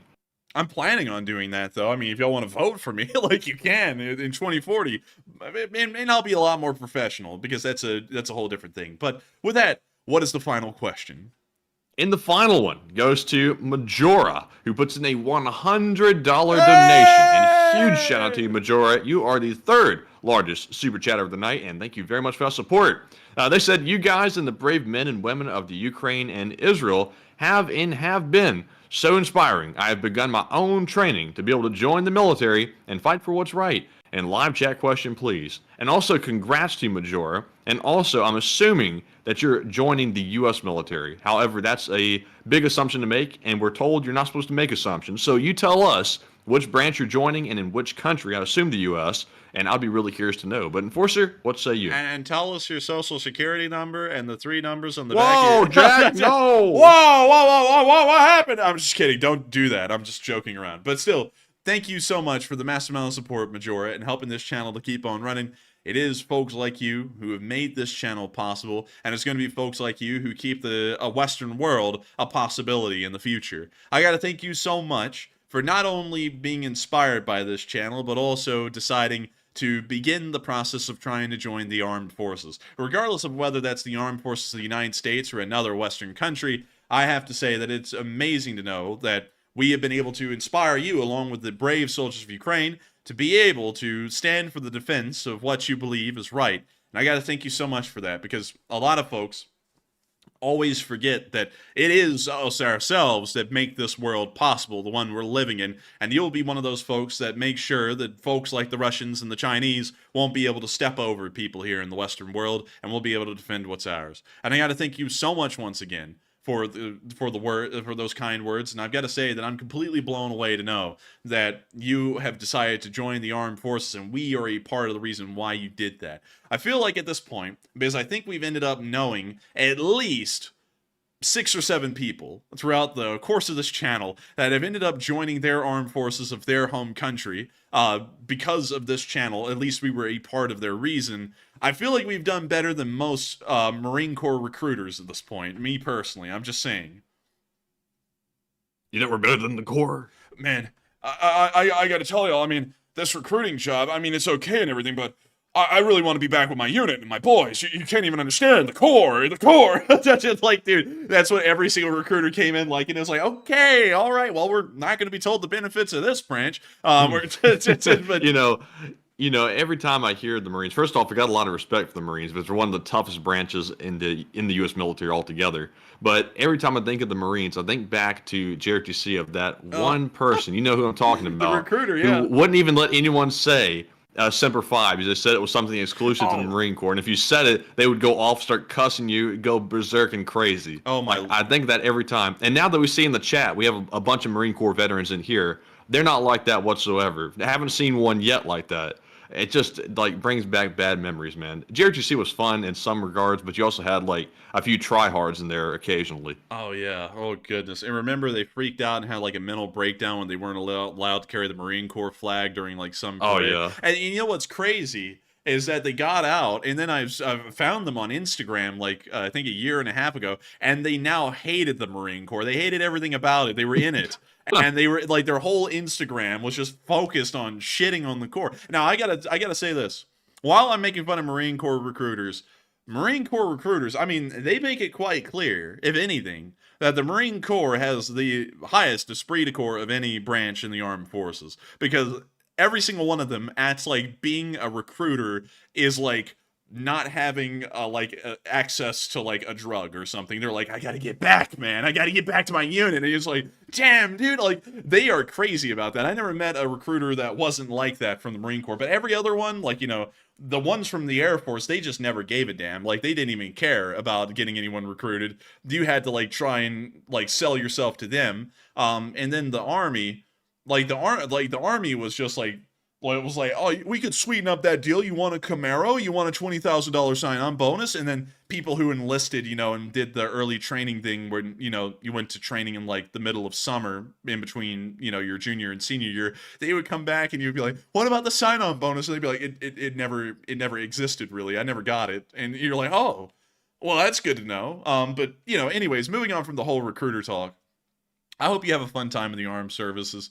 I've heard from many people they would do it again, but it wasn't fun. I don't know what it is with that, but for some reason, the armed services are just like that. But nevertheless, I do thank you on making that decision. I congratulate you, and I wish you the best of luck in your journey. Of course, we'll be rooting you every single step of the way, rooting for you every single step of the way here in the Lee Spring Army. And if you come back in the future, if you hang out around here until you go off to basic, and when you come back, we will be cheering you on every single step of the way, and we'll be happy to have you back once basic is over. And so with that, thank you so much once again. I hope that does address that well. And with that, it's time for us to move out of this question segment and back on into the news. Starting off in Opitne, where we got to see, or Opitne, where we got to see that things didn't end well for this Russian who was hiding behind a tank. I'll just show you all why. They dropped the bomb right into the tank, and then this guy goes, "Oh, wait a minute, the tank doesn't have a floor." Doosh! And it was not good for him. But with that, that's the end of the little clip right there. And we're now going to be moving out of Avdiivka and down the line to the area around Pavlivka. Now, the southern front is a pretty big one. It's about, I think, 110 miles long from length to length. But over the past 24 hours, nothing has changed on the front lines as far as how it's, existing. But moving on into our first clip, we did get to see that Zala was wiped out. Zala! It was wiped out by nothing less than a HIMARS. Alright, I don't know what that music is, but... but we can see the Zala. And we're about to see the Zala go, Nala! Boom, baby! Blowing it the way. Oh, they call this the Johnny Quest because they just pulled a Zim Salabim on that thing, and it's gone.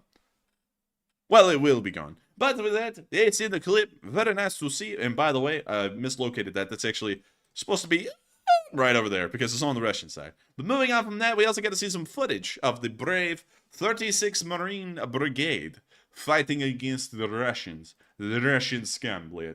We can see here the 36th Okrema Brigada Morskoi Pехоты имени Konter Admiral, so I believe that's like a rear admiral, or something like that. Anyways, y'all get the picture. It's the 36th. Y'all know what they're about. And it's scooting. Ooh! Oh! It's swerving out of control. Oh my! Oh no! My lord! And it's done. Oh no. Oh my lord. The agony. Actually, I'm sure some Ukrainian operators are laughing. Oh my goodness. Wow. Dude, the 36th is going ham down here. And look, here's a hi-ho, it's off to war we go. Do-do-do. That's it. They're not going to war. Oh, one guy is, though. I'm going to war with or without you. And then the other guys are Reese's Pieces. But we can now see... They took all the 7 dwarves and changed their name all to Sleepy. Man. That's dark. That's deep. That's deep. But we see the Russian armored vehicles got stuck. We see them firing a Rapira. This footage was inserted, by the way. That's not from this. But here comes the Rapira shell. Oh, right on the mark. So they're not leaving this place. They're not leaving because the rear vehicle's destroyed. We can see the Russians running away from the rest of them. And we saw some shell fly across the field. We can see another one. I can't tell you what that's from, though. Oh, Russian sleeping near a BMP.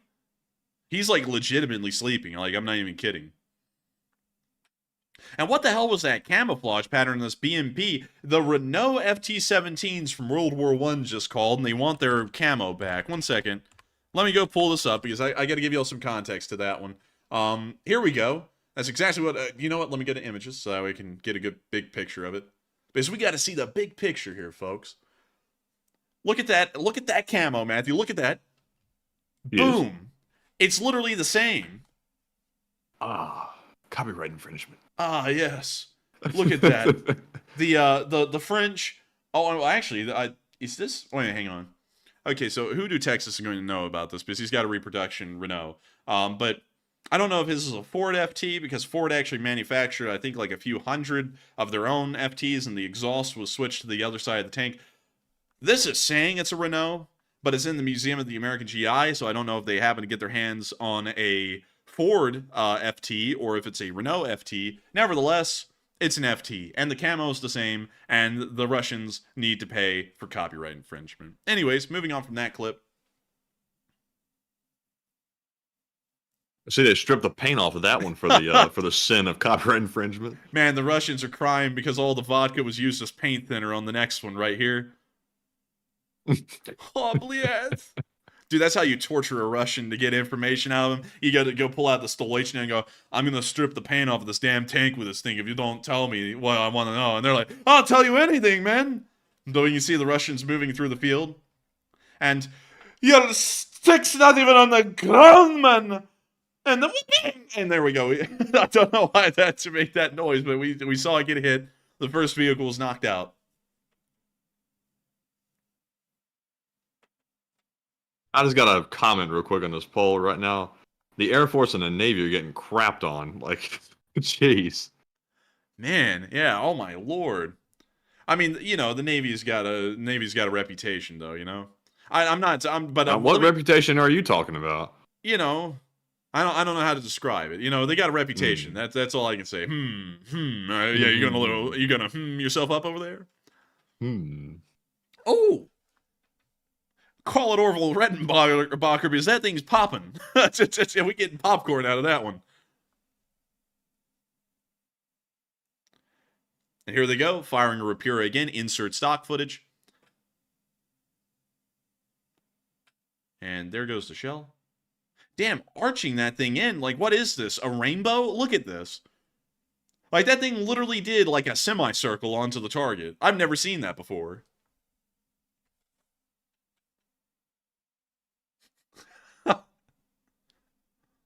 You know, I think in basketball, when you shoot like a shot like that, like with a big arc, you say rainbow, and then you shoot it.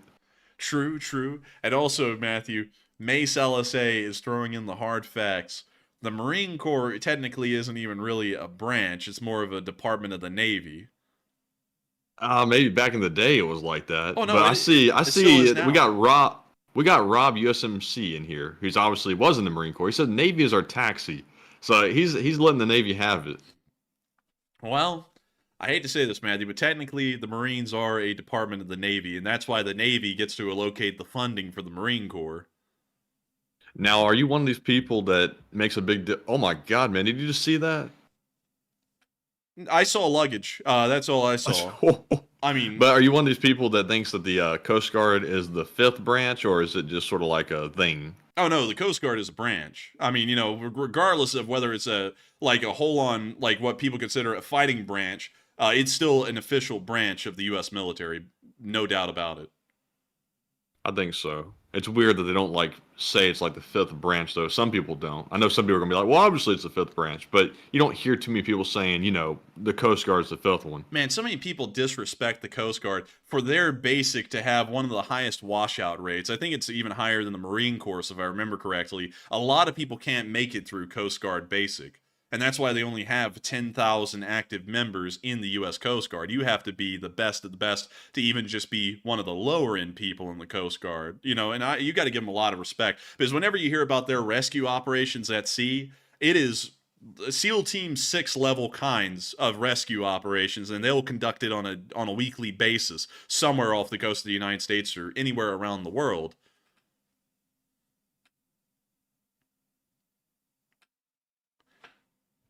I hate that the Coast Guard doesn't get the credit it deserves because it is a branch of the armed forces, and they are a very underappreciated branch of it.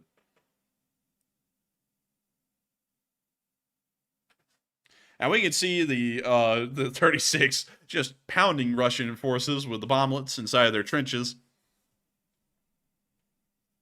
And I see a lot of people taking a crap on the Space Force. I gotta be honest, I have friends in the Space Force, and a lot of them, you know, and it sounds like I have friends everywhere now, doesn't it? I mean, I have a Navy SEAL friend, friends in the Space Force. We got friends everywhere. But I have some friends in the Space Force, and they say it sucks. They say it's poorly managed. I'm not gonna lie. That's what they've been saying.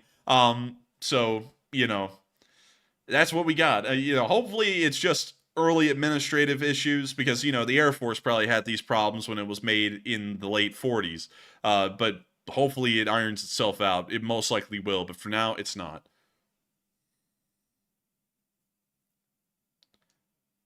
And we see them hitting more positions, hitting a little bit of ammo. And someone said the Coast Guard isn't a military branch. Is the Coast Guard a part of the Department of Defense? That will answer the question. Let's see here. Let's see. What?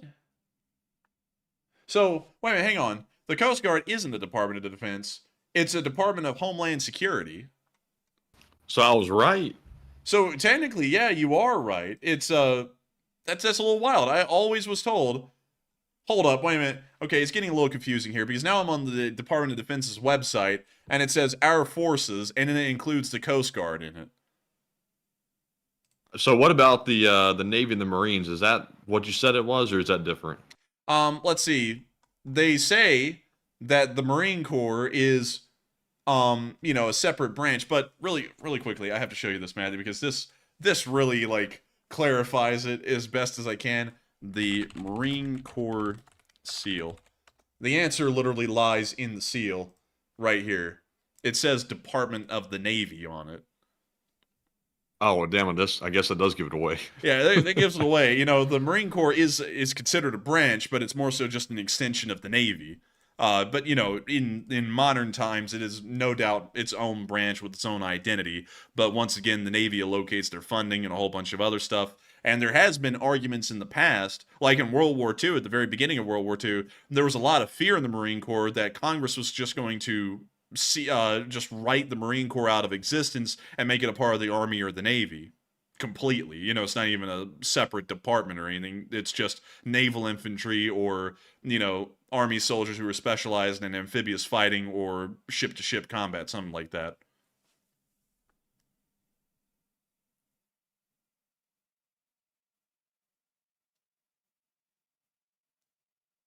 We're learning a lot about how the branches of the armed forces work, and we've learned tonight that apparently, and I'll look into it a little bit more, apparently the Coast Guard isn't a part of the Department of Defense, it's a part of the Department of Homeland Security. So that's why you don't hear people saying it's the fifth branch. Maybe. I'm going to have to look into that more, though, because the Department of Defense listed them on their website as their forces, as one of their forces. So, I don't know. It's a really weird, like, middle ground there. Let's see. Walter A. Lakota said, tell the enforcer that the U.S. Coast Guard is part of DoD by its cutters ships that are deployed either in the Far East or the Mediterranean.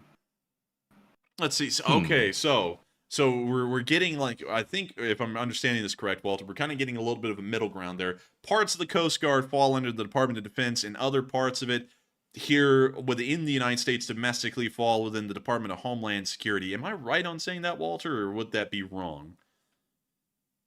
And meanwhile, while we're asking the questions that really matter, we can see that the Ukrainians, the 36 Marines, are blowing away these Russian installations. Now, you know, classic Bob, I don't know about that, but that would be interesting if that's true. What's even more interesting is that the Secret Service, charged with the president's protection, was a part of the Department of the Treasury forever. I think up until, like, the 90s, and then they moved it on into... What was it, Matthew? Like, I think they moved them into the Department of Homeland Security as well. And moved who into Homeland Security? Say that again. The Secret Service? Secret Service. I think it is Homeland Security, if I'm not mistaken. Although I'm not really sure about that. I think so, but I know that they were a part of the Department of the Treasury for forever, and then in the 90s, I think they got moved to another department. But moving on from that... Yeah, remember, though, the Secret Service does a lot of work with, like, counterfeit currency and stuff like that, so that explains why they might have been part of the Treasury. I'm not really sure, though. They could still maybe be a part of it.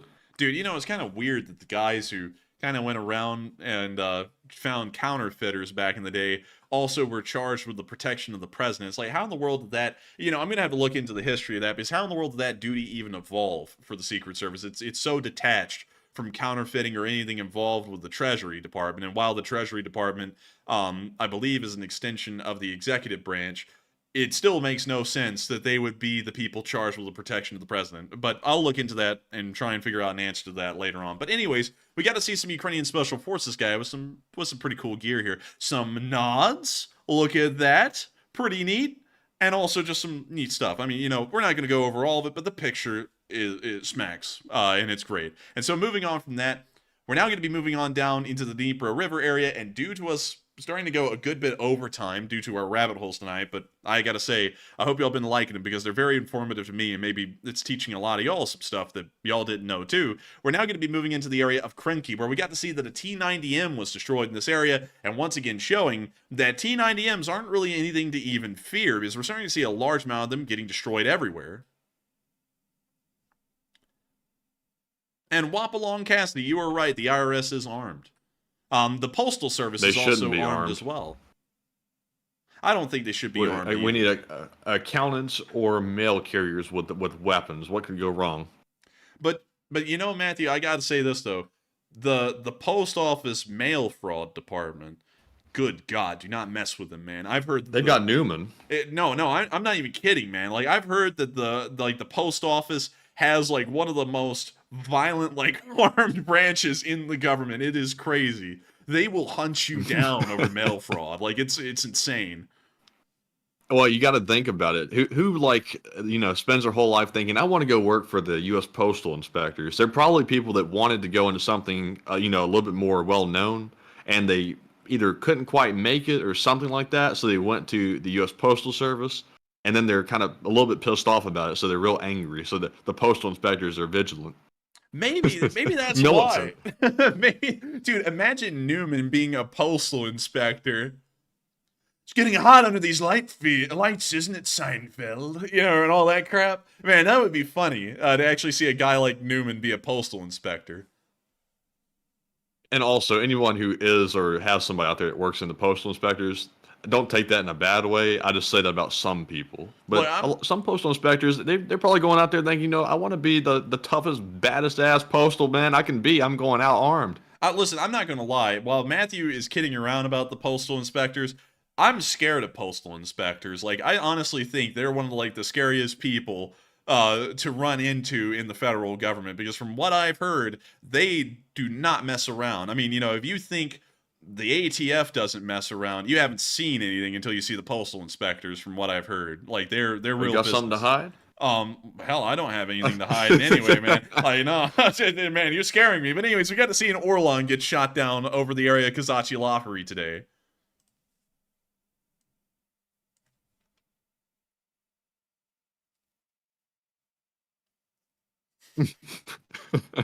Man, everybody's talking about the term. That's where going postal comes from, and I don't think it came from the armed postal inspectors. I think that came from like a couple of a handful of deranged mail carriers. I think that came around in the 80s when a large amount of mail carriers for some reason just snapped and went on shooting sprees. That's where that came from. So, just a little context there. But some people are talking about like the postal inspectors. Some people are laughing at the postal inspectors. I see that. I say, oh damn, thank you, Paul. And we'll be getting to that in a minute. But I see some of y'all talking about postal inspectors, laughing at them. Listen, y'all aren't going to be laughing at the postal inspectors if they ever think you've committed mail fraud. They are coming for you. Like, listen, y'all. If I could make videos on how like U.S. government offices work, not like politics or anything, just how the government functions, I would love to make a video on the postal inspectors, because they are a very interesting little department in the post office. But anyways, you can see a grad being destroyed by a HIMARS here, well behind the lines.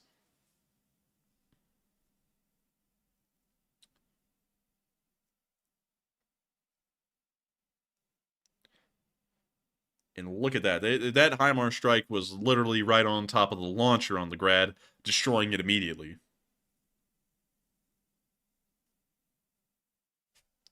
And with that, That's the end of that little bit of news right there. And we're now moving on into our next bit, where we got to see that the Ukrainians were able to destroy a Russian surveillance tower today as well.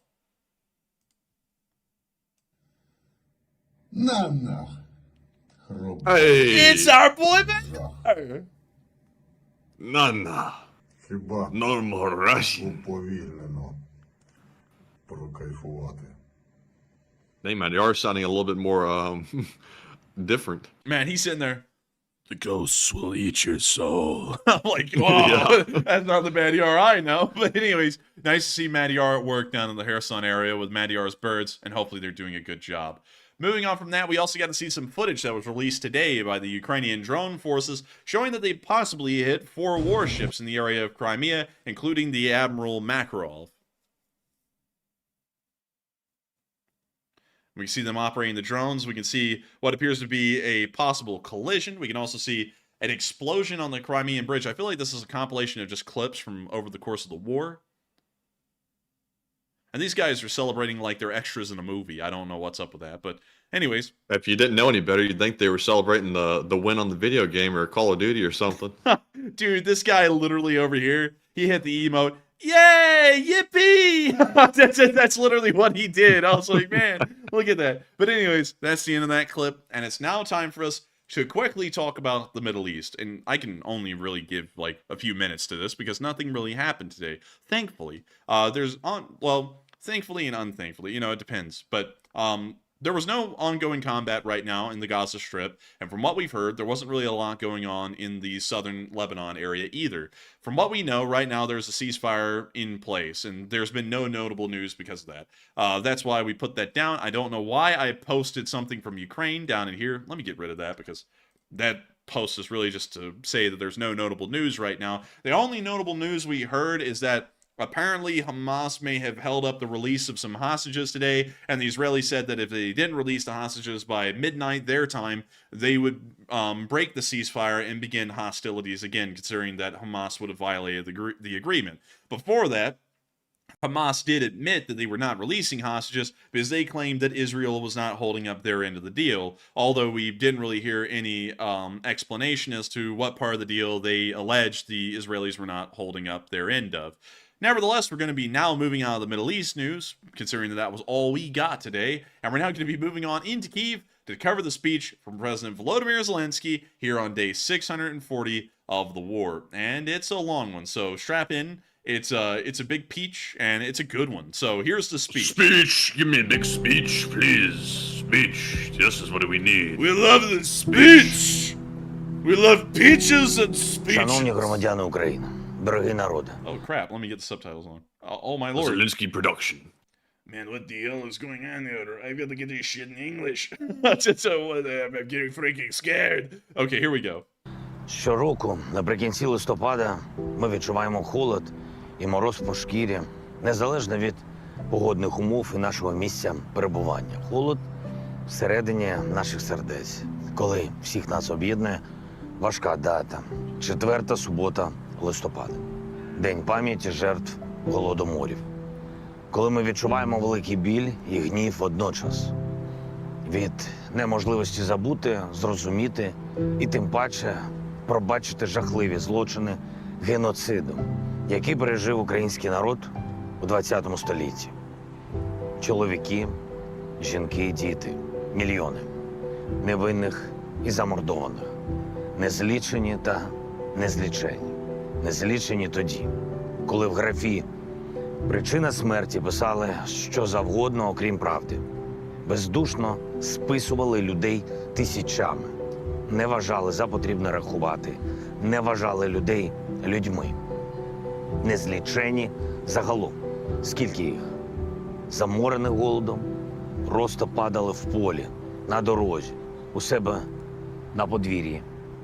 Скількох не знайшли, скількох не шукали. Коли вожді мали одну потребу, щоб всі мовчали, а рідні не мали ні змоги, ні сил шукати і доводити правду. А далі шукати вже було нікому. Скільки їх? Точну відповідь на це питання ніхто не знає, як і відповіді на інші питання. Як можна хотіти вбити цілий народ? стерти цілу націю? Як можна відбирати у людей останні харчі, останні засоби існування, останню надію на життя і шанс на порятунок? Нормальні люди не здатні цього уявити і збагнути. Але є те, що ми точно знаємо. Нас прагнули винищити, упокорити, замордувати. Не змогли. Від нас хотіли приховати правду, замовчати страшні злочини назавжди. Не змогли. Нас хотіли заплутати, ввести в оману, зробити так, аби ми не вірили, сумнівались, не пам'ятали, а тому пробачили. Не змогли. І сьогодні з глибоким сумом, повагою ми вшановуємо пам'ять про мільйони наших людей. Сьогодні, як і завжди, рівно о 16-й годині ми запалимо свічки пам'яті. Чимало хто зі своїми родинами, своїми дітьми, онуками, хтось із маленьких українців побачить цю свічку вперше, запитає про неї. І ми розкажемо їм історію.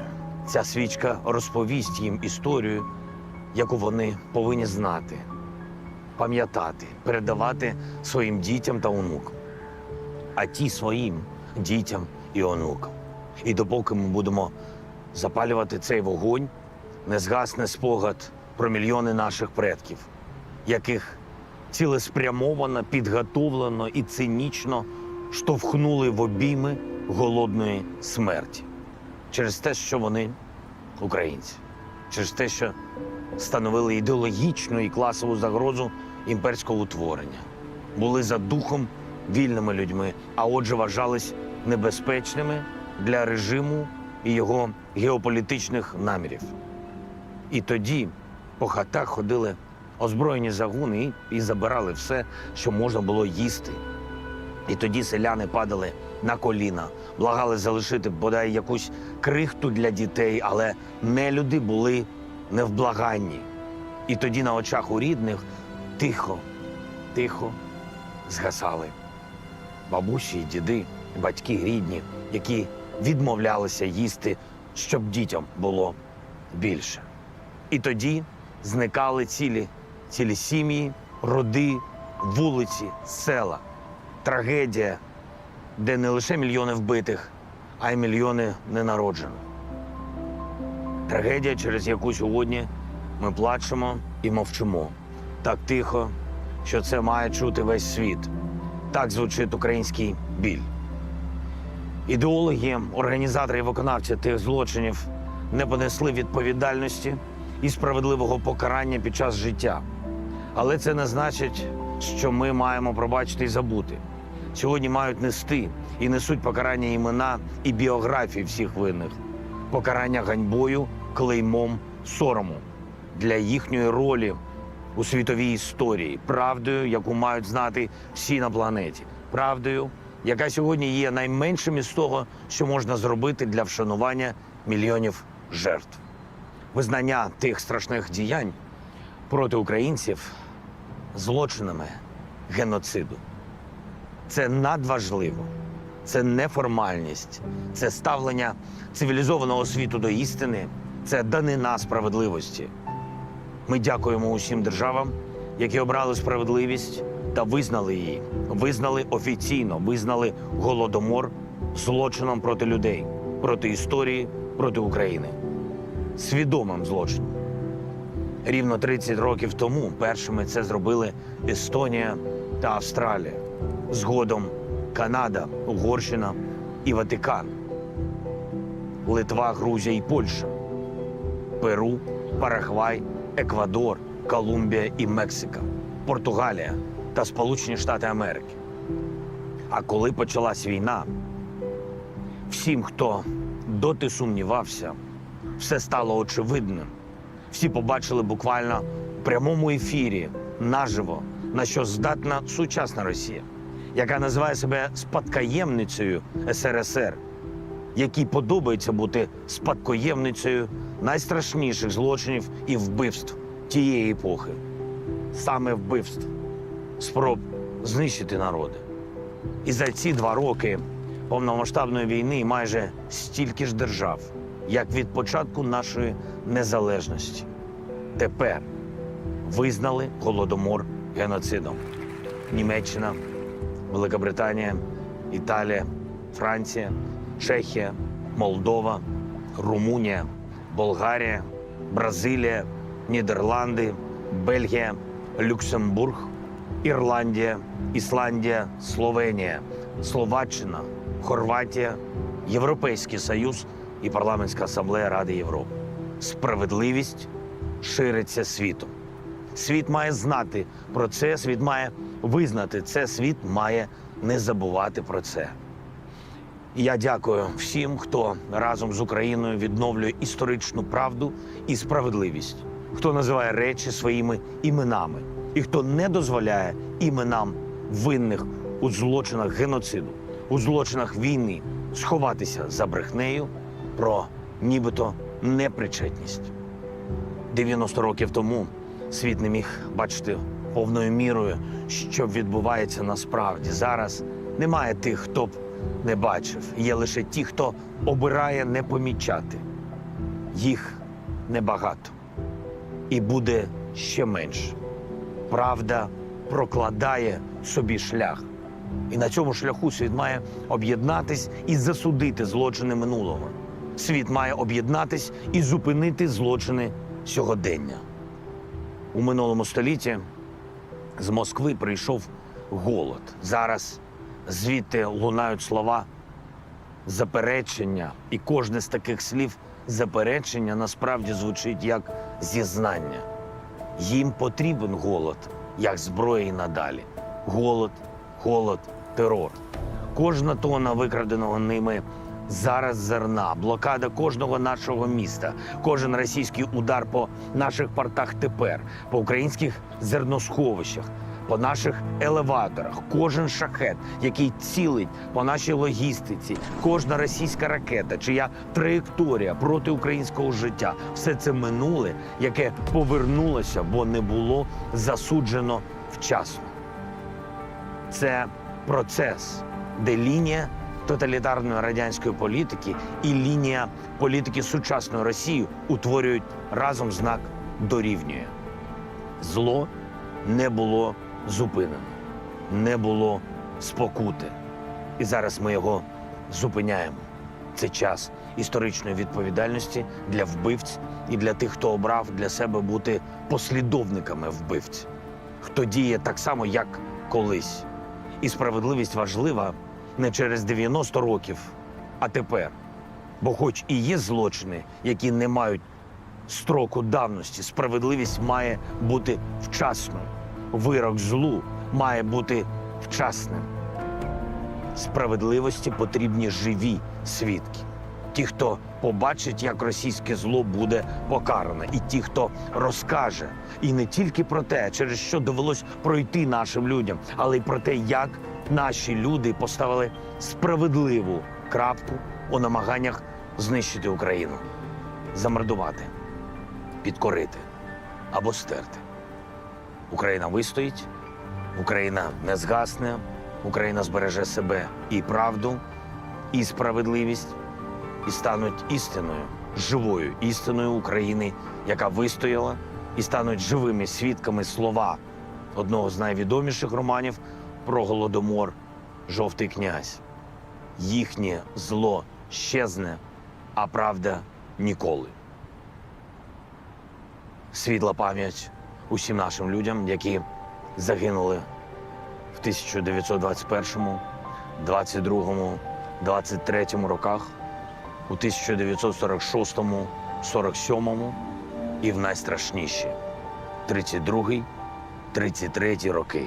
Роки Голодомору, геноциду. Нехай тепло від мільйонів свічок пам'яті зігріє мільйони їхніх душ. Вічна пам'ять їм усім.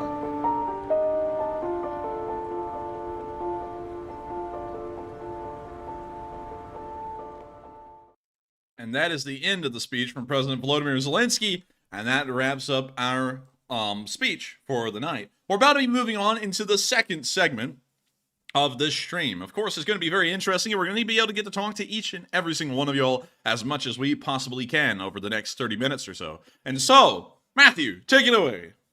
All right, so after that bombshell speech, we're moving on to our last two polls of the night, and it says, which is the tougher branch of the U.S. Armed Forces? 72% said Marines, 15% said Army, 6% said Navy, and another 6% said Air Force.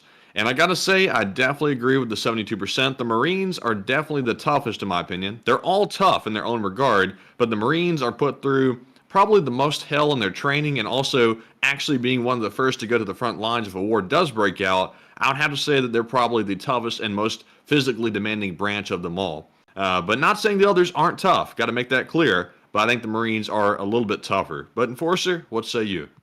When picking a toughest branch in the U.S. Armed Forces, that is a very tough job because the U.S., and as far as our branches go, are all the toughest in the world, in my opinion at least. Might be biased a little bit, but they are the toughest in the world. So you're picking of the best. And when you think about it that way, it's really tough to pick a good one. But if I had to pick, I would have to agree with the majority of y'all. As far as the toughness instilled in a Marine, there really is no branch that can compare. The Marine can really go through just about anything and get through it just fine. That's why the Marines are usually sent into some of the toughest areas of frontline fighting in most wars, except for in Europe. We never really saw the Marines in Europe. But then again, Europe was kind of a cakewalk compared to what was happening in the Pacific. So, then again, once again, toughest places the Marines go. So I would say the Marines probably are the toughest of the branches, and certainly their esprit de corps and their morale reflects that. They are very proud of who they are, while some people who were a part of the Navy or the Air Force or the Army, it was just kind of a thing for them. But for Marines, it's a life-defining thing to be a Marine. So I would say without a doubt the Marines are certainly the toughest of the tough. But with that, I hope that does address that well, and we are on to the next one. All right, and moving on to our last poll, it says, have you served in the armed forces, and if so, which branch? 63% said no, I haven't served, 19% said Army, 12% said Navy or Marines, and 7% said Air Force. So out of all the veterans we have here, it seems like the Air Force is the lowest of them all, and the Army is probably the most that we have here in the live chat. So, gotta say, 63% said that they did not serve, and I would be in that category along with the Enforcers. So, once again, to everyone who has served, huge thanks for your service as well. And Enforcer, what say you? And I gotta say, huge thanks to everyone that served as well. I've noticed that the amount of former and current soldiers that we have, or veterans more so, watching this show, has actually increased over time. It used to be a quarter. Now it's getting on up towards the 30%. And so, very interesting to see. We're getting a significant uptick in the amount of folks who are watching that have been in the service. But I have to say, I would actually have to disagree with Matthew. I do not fall within the 63%. No. Actually, I'm a huge Navy SEAL. I've won every single award. I was in every single war since the American Revolution. You see, I flew in at the Battle of Yorktown on a black... I'm just kidding. Y'all all know I'm kidding. But nevertheless, I have to say, I'm not anyone who has served. I'm just a kid in law school, Well, kid, I'm 22. But still, nevertheless, just a kid in law school, y'all. I mean, you gotta take it easy. But anyways, very interesting to hear who served where in most part in the Lee Spring Army. But with that, thank you so much, everyone, for voting on that poll and telling us that info, because I find that quite interesting, along with Matthew. But with that, we are on to the next one. All right, so moving on into our Super Chat segment, once again, we have our first one here, which goes to Paul Fitzgerald, who puts in a $300 donation, who is now the largest Super Chatter of the night. And thank you very much, Paul, for that support. And he says one simple thing. He says, USMC. I gotta tell you, I think that is the most expensive USMC I have ever heard. It's a $300 Super Chat for the Marine Corps. I gotta say, Paul, you must love the Marine Corps to throw in a $300 Super Chat for him. And I gotta thank you so much for the massive amount of support and helping this channel to keep on running. And not only that, your massive respect for the Marine Corps. It's really cool to know that we do have Marines here on this channel that are watching, and it's amazing to see that it's not just fiction that we're talking about here. Y'all really are incredibly proud to have been former Marines, and I gotta say, we're very happy to have you here, and I thank you so much for the massive amount of support. because you're helping this channel to keep on running. So that way we can talk about who is the toughest branch, who's the best branch. And of course, I don't think there is a best branch. I'm just putting that out there. I think they're all good and bad in their own ways. But there certainly is a toughest one, and that is the Marines. And so thank you so much for the incredibly huge amount of support, Paul Fitzgerald, and helping this channel to keep on running. Because once again, it is the only way we keep this channel running, and it's always important for folks to take a moment to support the channel. And I got to thank you so much for taking that moment tonight, Philip. Well, actually, what the hell am I calling you, Philip? I was like, for some reason I slipped and started thinking of Philip Fixes LSA, but still, thank you so much, Paul, for helping this channel to keep on running. Because if it wasn't for folks like you, we wouldn't be able to make this possible. We wouldn't have been able to make it possible for so long, and we wouldn't be able to keep on going. And so with that, thank you so much once again. I hope that does address that well. And with that, we are on to the next one. All right. And also, I see some folks in here are veterans of the defense contracting world. I see someone who's been, it says Raytheon, for 25 years. So very cool as well. And y'all serve your own unique role in the whole operation as well. Because without the weapons, our armed forces wouldn't be that good. So we got to have those as well. So also, thank you for your service at Raytheon. And I know some people are going to be like, wait a minute, what? No! what are you about to say, Enforcer? Really quickly, man. Oh, man. I gotta have you run a poll. Who has the best dress uniform? The Army, the Navy, the Marine Corps, or the Air Force? I know who's going to win, but I just want to see. I want to see what people are going to vote. So with that, we're going to filibuster here so Matthew can have that poll put up. So I see that some of y'all are talking in the live chat. And you know what? We're going to address a couple of live chats right now. And Jeremy said, it's okay if you haven't served. We need supporters. And hey, I mean, I thank you for taking it that way, because some people act like you have to like serve, and that's a little silly, because it's like in America, you know, where it's an entirely volunteer-based thing. I don't really, you know, get why you have to serve to, you know, talk about the armed forces or anything like that. But I do thank you for that comment. That's a good one. And of course, it looks like we already got a leader in the polls right there. I knew that was going to happen. But with that, we are on to the next one. All right. And our next one is going to go to Rob Eisman, who puts in a $50 donation. And once again, thank you very much, Rob, for that support. And also, run silent. Once again, Run deep. He says, wishing my fellow Ellis Warriors continued health and wellness. And as always, I'm incredibly thankful for the LSA and LSN, with a special shout out to my fellow Submariners. And you guys are the family I never had but have now. And thank you. Run silent, run deep. And that's very kind words, Rob. And also, we're glad to have you. And thank you so much for the support, Rob, and helping this channel to keep on running. And it's wonderful to know that you're wishing everyone a good bit of health and wellness. Luckily, I got over the plague, and hopefully no one else is getting the plague right now, because it was rough, and I would never want any of y'all to get that.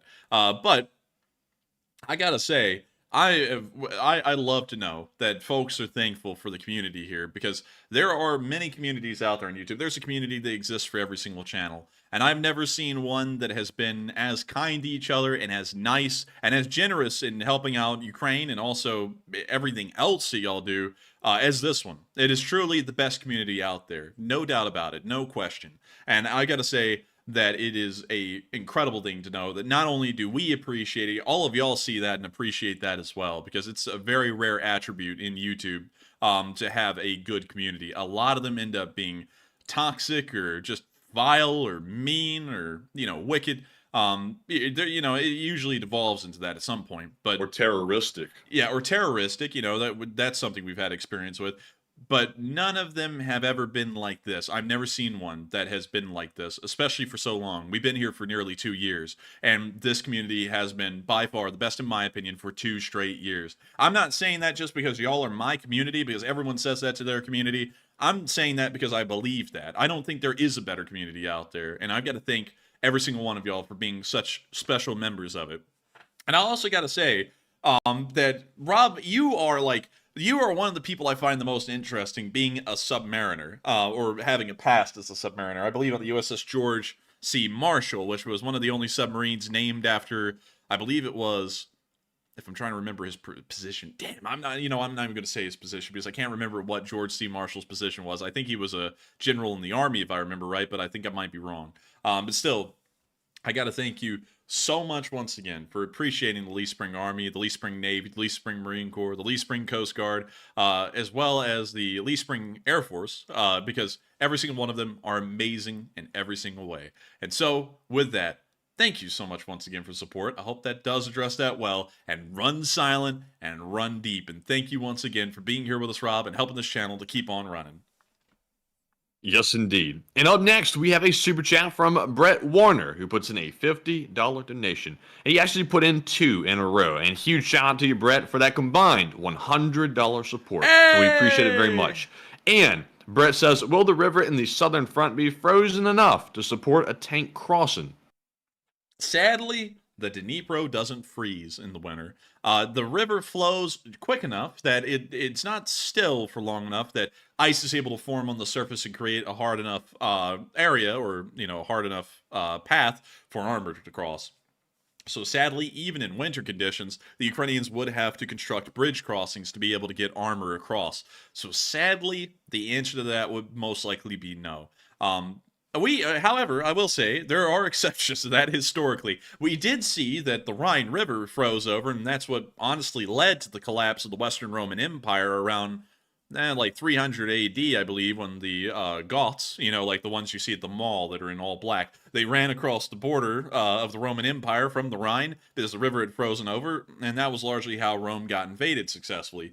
Well, the Western Roman Empire got invaded successfully, but still, there are instances where impassable rivers that shouldn't be able to freeze over, like that one, but I don't think that's going to happen with the Dnipro, at least not this year, because I don't think the weather is going to be getting that cold. But with that, I hope that does address that question well. Very good question, by the way, and I thank you so much for the support and asking a good one. And with that, we are on to the next one.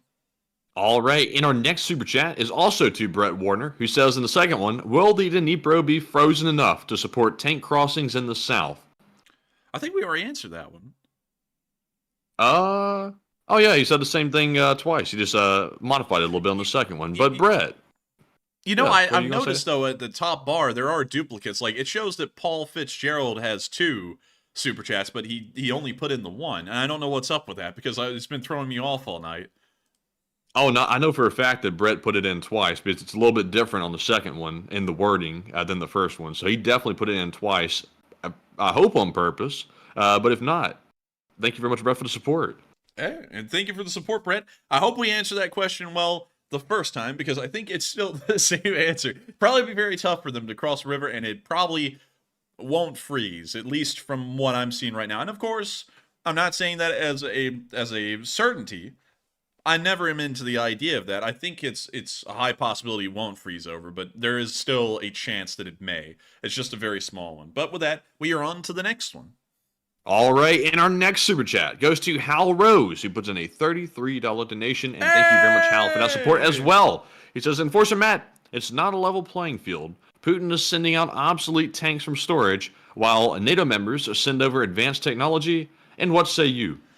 And I would have to say, that is true, Hal, and I would say it's not a fair playing field, but the Russians have tried, because have y'all noticed that we're seeing a market increase in T90Ms everywhere?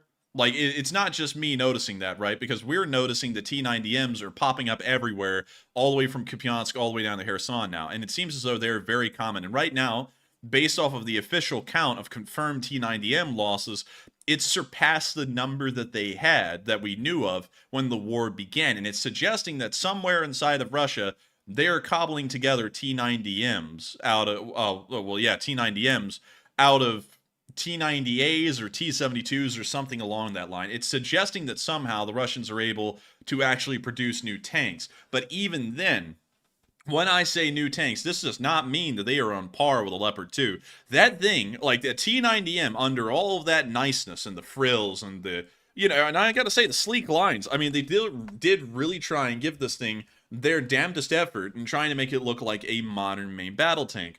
This thing, under all of that, though, is still a T-72, and nothing is ever going to change that fact. No matter how much armor they try and throw onto the turret, or how they try and make it look cool, this thing still sucks as a baseline thing. This is like taking, what's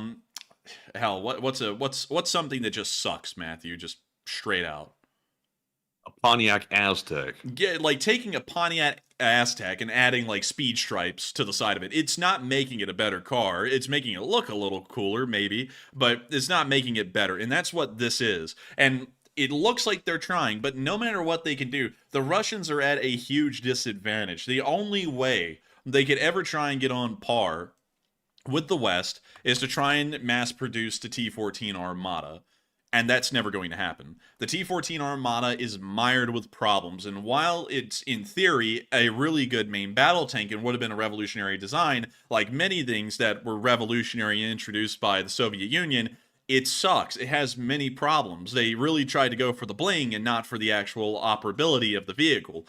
It has great crew survivability, but nothing else works on it. The turret hardly works. The gun hardly works. They've never been able to mount the larger 150mm main gun that they wanted onto the tank. It's still using the 125 that you would find on a T-72. The engine sucks. We've heard that there's apparently some kind of gas seal problems on this thing. This thing is garbage. And while it would have, if it actually worked, it would have been an amazing main battle tank. I can't even deny that.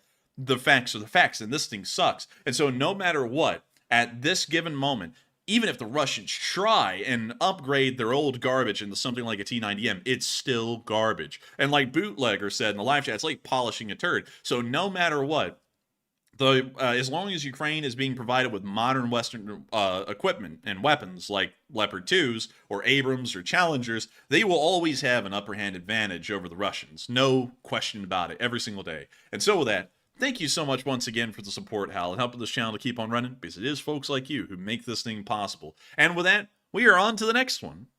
Alright, and we're moving on to our next one, which goes to Dean London, who puts in a $20 donation. And thank you very much, Dean, as well, for that support.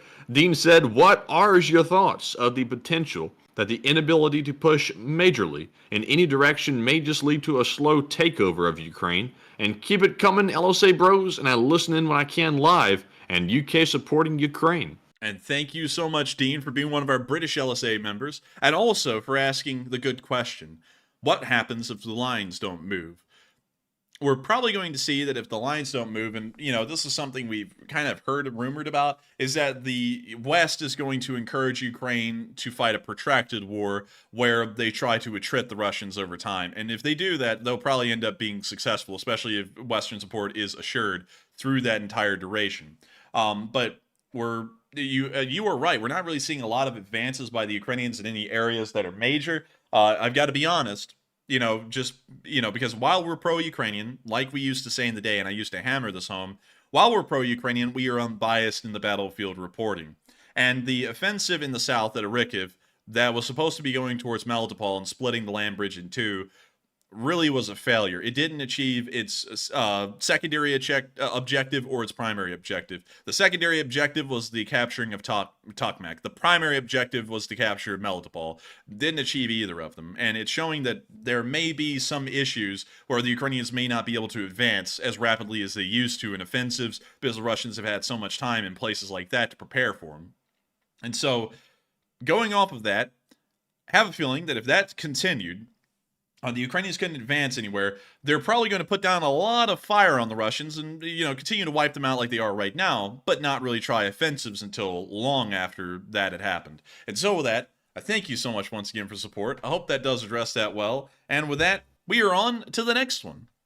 And up next, we have a $50 super chat from Harvey the Drummer. He's drumming up a storm, and thank you very much for that $50 donation. Hey! He says, don't forget about the most groovy branch of the LSA Drum Corps, and the LSA DC will lay the waste to other punk-ass drummers who want to step up. And no one has tasty beats like the LSA. Boom, chaka chaka, boom. Boom! And I gotta say, thank you so much for the support, Harvey the Drummer. And also, I gotta say, that sounds like a pretty groovy branch of the LSA. I gotta say, man, I'm really feeling it. But still, thank you so much. He's going at the other drummers hard in the outside of the LSA DC. He called them those punk-ass drummers. Man, I'm telling you what, he is giving them the drumsticks, man. He's going to beat their ass. But still, I went from trying to make a crappy pun about drums to just straight up saying he's going to start assaulting people. But nevertheless, battering people, actually. That's the correct term. Battering, man. Battery? Like fish and chips. We got to batter the fish. But anyways, I gotta thank you so much once again for the support, Harvey. And I gotta say, you know, I'm not adverse to that. If y'all want to create a Lee Spring Army drum corps, you know, that's actually kind of cool. I kind of like that idea. But still, with that, thank you so much once again for support, Harvey. And thank you for helping this channel to keep on running. And thank you for being our in-house drummer. And very proud of it, too. And I love that. And so with that, and Matthew loves it because he's a drummer. But with that, yes. Thank you so much once again. I hope that does address that well. And we are on to that next one. All right, and our next super chat goes to Old Warrior. He puts in a $20 donation, and thank you as well for that support. He says, I come for the news, but I stay for the entertainment. Hey, and I thank you for the support, and I thank you for that high praise, because we have always tried, you know, and this is something that it really sets us apart, is we've always tried to make the war a little bit light for people to hear about, because I have a mom that can't really handle to hear very emotionally stressing news. And growing up, you kind of had to figure out ways to be able to tell things without it being overwhelming. So, you know, over time, ended up just joking about everything, and that's the way you get the information out. Whether it's important or what, you always try and figure out a way to make it a little bit more light. So that's what we kind of just brought onto the stream, because I know a lot of people out there are like my mom. They don't like to hear this emotionally burdensome news and have the weight of the world on their shoulders. They want to hear about it. Sure, they're concerned about it, but they don't want to sit there and be freaking out every day over it. So that's why we present this channel the way we do. And I got to thank you so much for enjoying that entertainment, because while the war is serious and it's a horrendous thing, I'm glad to know that we are able to make sure that people can stick around and hear everything about the war, because we try and make it as entertaining as possible, although, you know, it is what it is. But still, thank you so much once again. I hope that does address that well. And with that, we are on to the next one. All right, and real quick to go over the poll, who has the best dress uniform of the armed forces? It looks like the U.S. Marines is in first, followed by the U.S. Air Force, followed by the Navy, and the U.S. Army is in last. So, kind of shocked. I got to say, though, the Marines do have quite a fine dress uniform. I'd have to agree with the 50%. And the other ones, I would say pretty much are all tied. But Enforcer, what say you? I would have to say, not gonna lie, Marines honestly do have the best dress uniform. You know, you just can't even deny that. You know, it's the best. But I don't know why everyone gave so much flack to the Army. It only got 10%. I mean, their dress uniforms aren't that bad. And by the way, I honestly think they used to be better. And I know we're rabbit holing a little bit here, Matthew, but I'm trying to make sure. Here we go. Yep. Okay, so this is a officer's dress uniform from World War I. And I honestly think that this was, you know, a hot take, peak fashion for the U.S. Army dress uniform, at least for the officers. I think it looks really good with the little cross belt, you know, everything. The breeches, the boots. I mean, it's style, it's drip. It looks a lot like, I'm not going to lie, the Marine Corps' dress uniform tunic, because it has that mandarin collar that the Marine Corps dress uniform still has to this day. I think it's a really good looking dress uniform. Right now, the Army is using the pinks and greens, which is very heavily inspired, or almost pretty much a reproduction of the World War II dress uniform that the Army had. But I think we could dial it back just a little bit earlier in time and go for a World War I dress uniform, because I'm not going to lie, I think this was peak, at least for the Army. The Navy, I think their black dress uniform with the white pot pie hat, I think is what it's called. I know I'm getting that wrong. Correct me in the live chat. But I think that dress uniform is an amazing one. I think black looks great as a uniform, like the Marine Corps dress uniform. And the Air Force has a really good one. Theirs is like a 50s-ish, 60s-ish space age uniform, for some reason in my mind. And I think it looks really good. It's very clean, very sharp. I gotta say, really appreciate it. But the Marine Corps, of course, wins out over them all. But with that, I actually see a lot. Well, actually, White Wolf went ick. Oh, come on. It's not that bad. It's not. What do you think of this, Matthew? I'll be honest with you, I'm not a huge fan of it. What? Okay. It's not that great. Hang on. Show me the modern U.S. Marines dress uniform. So what about these? This is the current U.S. Army dress uniform. I mean, it looks pretty good. It's like yeah, like I said in the title there, it's like a return to World War II. It's like a throwback uniform. You know, I don't really know how I feel about that. You know, if they've switched away from the old one, why go back to it? But I mean, it looks good.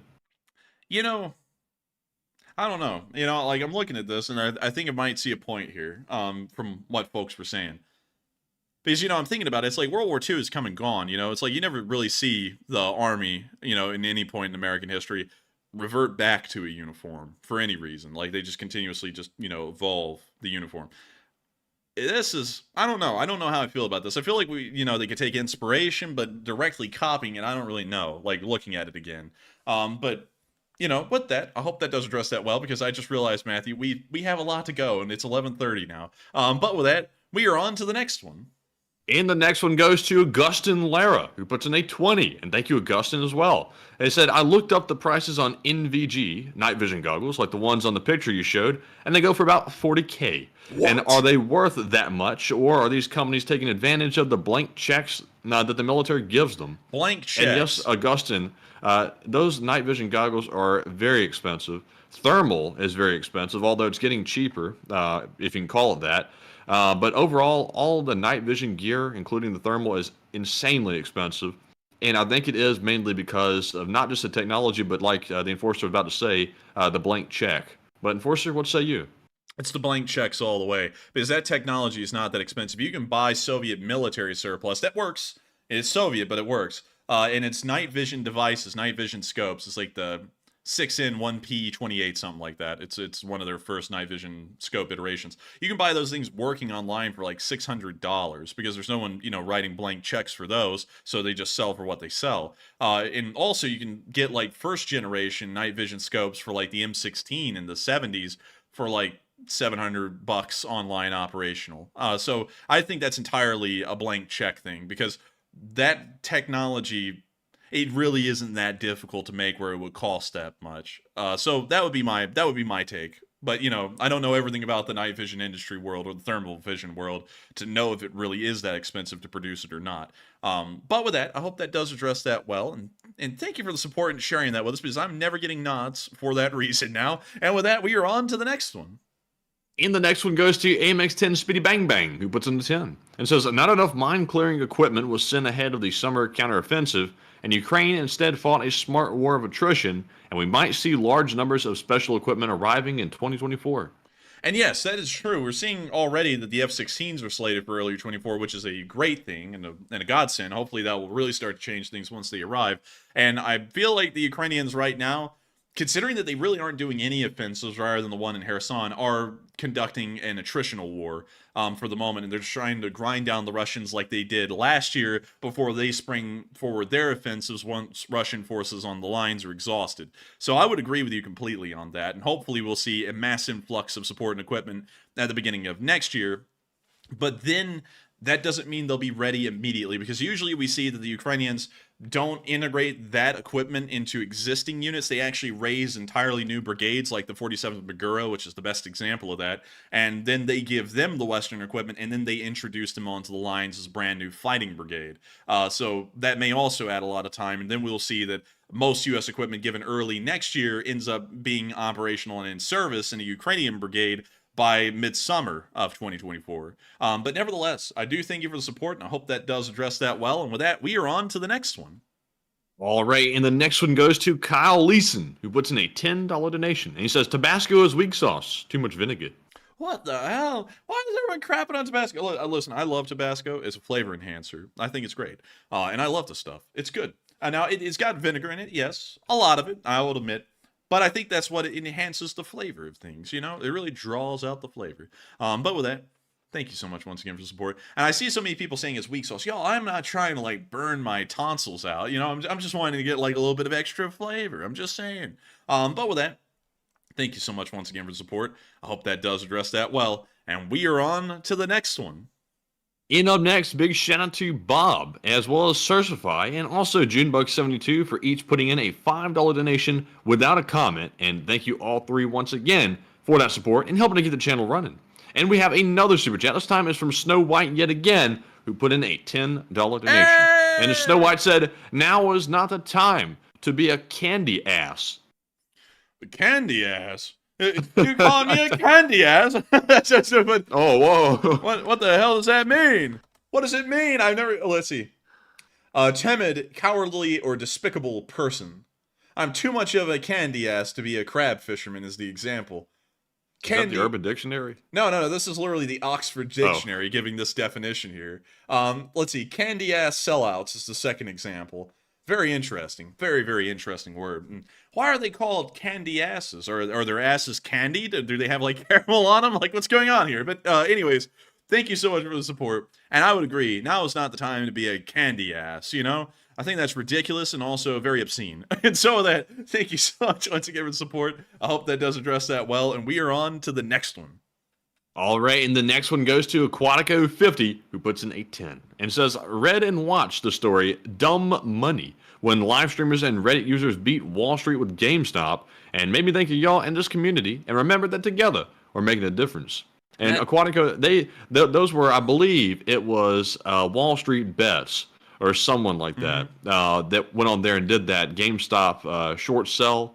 That was a disaster, and I think it's going to lead to regulation, and I think it already did, and also made history. And GameStop, which was sort of not doing that well, suddenly became a really good stock, at least for a little while it did. But we would never promote something like that here, never do something like that. Leave that to Wall Street Bets, those goofies over there on that one. But Enforcer, what say you? Man, I gotta tell you what, it's great to think that you think of this community as a powerhouse like that, because that was crazy what they did. But I still gotta say this though about it.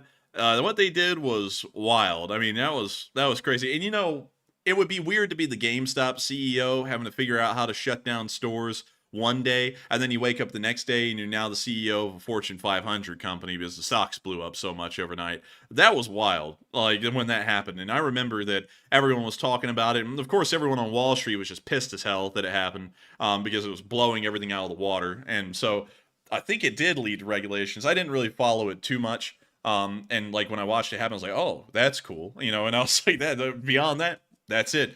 But with that, you know what that's called? The good old-fashioned bull run. Yeah. Yep. It's a good old-fashioned bull run. And every time there's a bull run, someone gets stomped. And it turned out that the dumb people that didn't know how to sell early and didn't see the short sell coming, they ended up getting stomped, and they were the ones who got crushed by the bull run, as they say.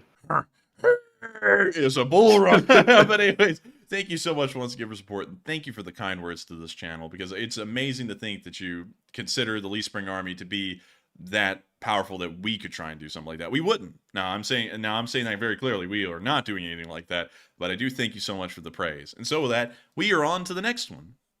And the next one goes to Walter A. Lakota Jr., who puts in a $10 donation. And huge shout out to Walter, who is OG the channel LC legend. Bosun.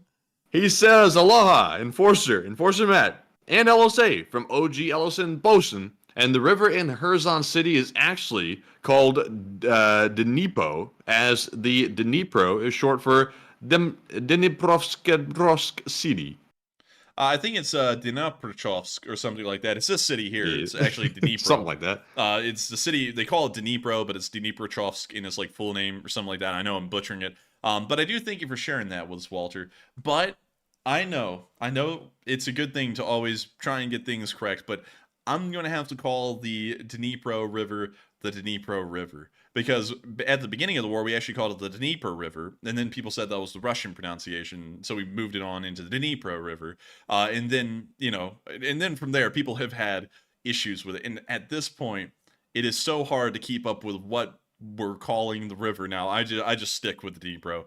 But still, I do thank you for sharing that with us. And maybe one day I'll try and change how I'm pronouncing things. But at this point, if I'm butchering it, I've been butchering it for nearly 2 years now. It's too ingrained in my mind to get rid of now. But with that, thank you so much once again for sharing that fact with us, Walter, so that way I can keep that in mind. And thank you for being an old guard of this channel, a channel legend, and also supporting us to help us to keep this thing running tonight. And so with that, we are on to the next one. And up next, we have a $7 super chat from Margaret Hemsley, also channel legend, and thank you, Margaret, as well. She said, look at the female IDF tank crews who saved a kibbutz fighting Hamas on October 7th. Young heroes. And this super chat is on behalf of @Monkey And thank you so much for the support, and thank you for calling out the Monkey Madness. He's a really cool viewer. And also, moving on from that, I would show it, but sadly, I don't know of that clip, actually. I haven't seen it. Usually, being honest, we usually don't show clips of women, and I'll explain why. It's not like a bad thing. We usually don't, because for some reason, it always draws out people who say very weird things in the live chat, and I don't really, like to see that. I like to keep things respectable, above board, and everything. And so when I see that, I'm like, man, that really makes it hard for me to include any news about women, because while they're doing incredible things, at the same time, some folks take them being women a little too far in a bad way, and I don't like to see that much. But I will look for it myself, and I'll hopefully be able to talk about it next time we're on air tomorrow. And with that, thank you so much once again for the support, Margaret, and helping this channel to keep on running, because it is folks like you who make this thing possible. And with that, we are on to the next one. And the next one goes to Yvonne Whitfield, who puts in the 5 and says the British Marines use right now in the Falklands, I'm sure. And the British, wait, read that again. The British Marines use right now in the Falklands, I'm sure. And what's the context? I really don't know. I don't know either. I was like trying to figure it out. I was like, I don't know what that's about. I hate to say that, but I do thank you for the support. Thank you for helping this channel to keep on running. And the British soldiers in the Falklands are the real deal, because they are literally on a rock in the middle of the Atlantic.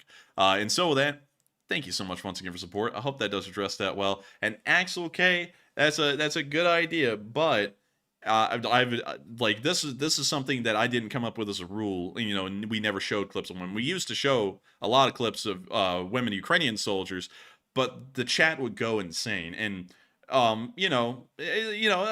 people have attractions and stuff, sure they do, but I feel like there's a time and place for that, much like there's a time and place for politics.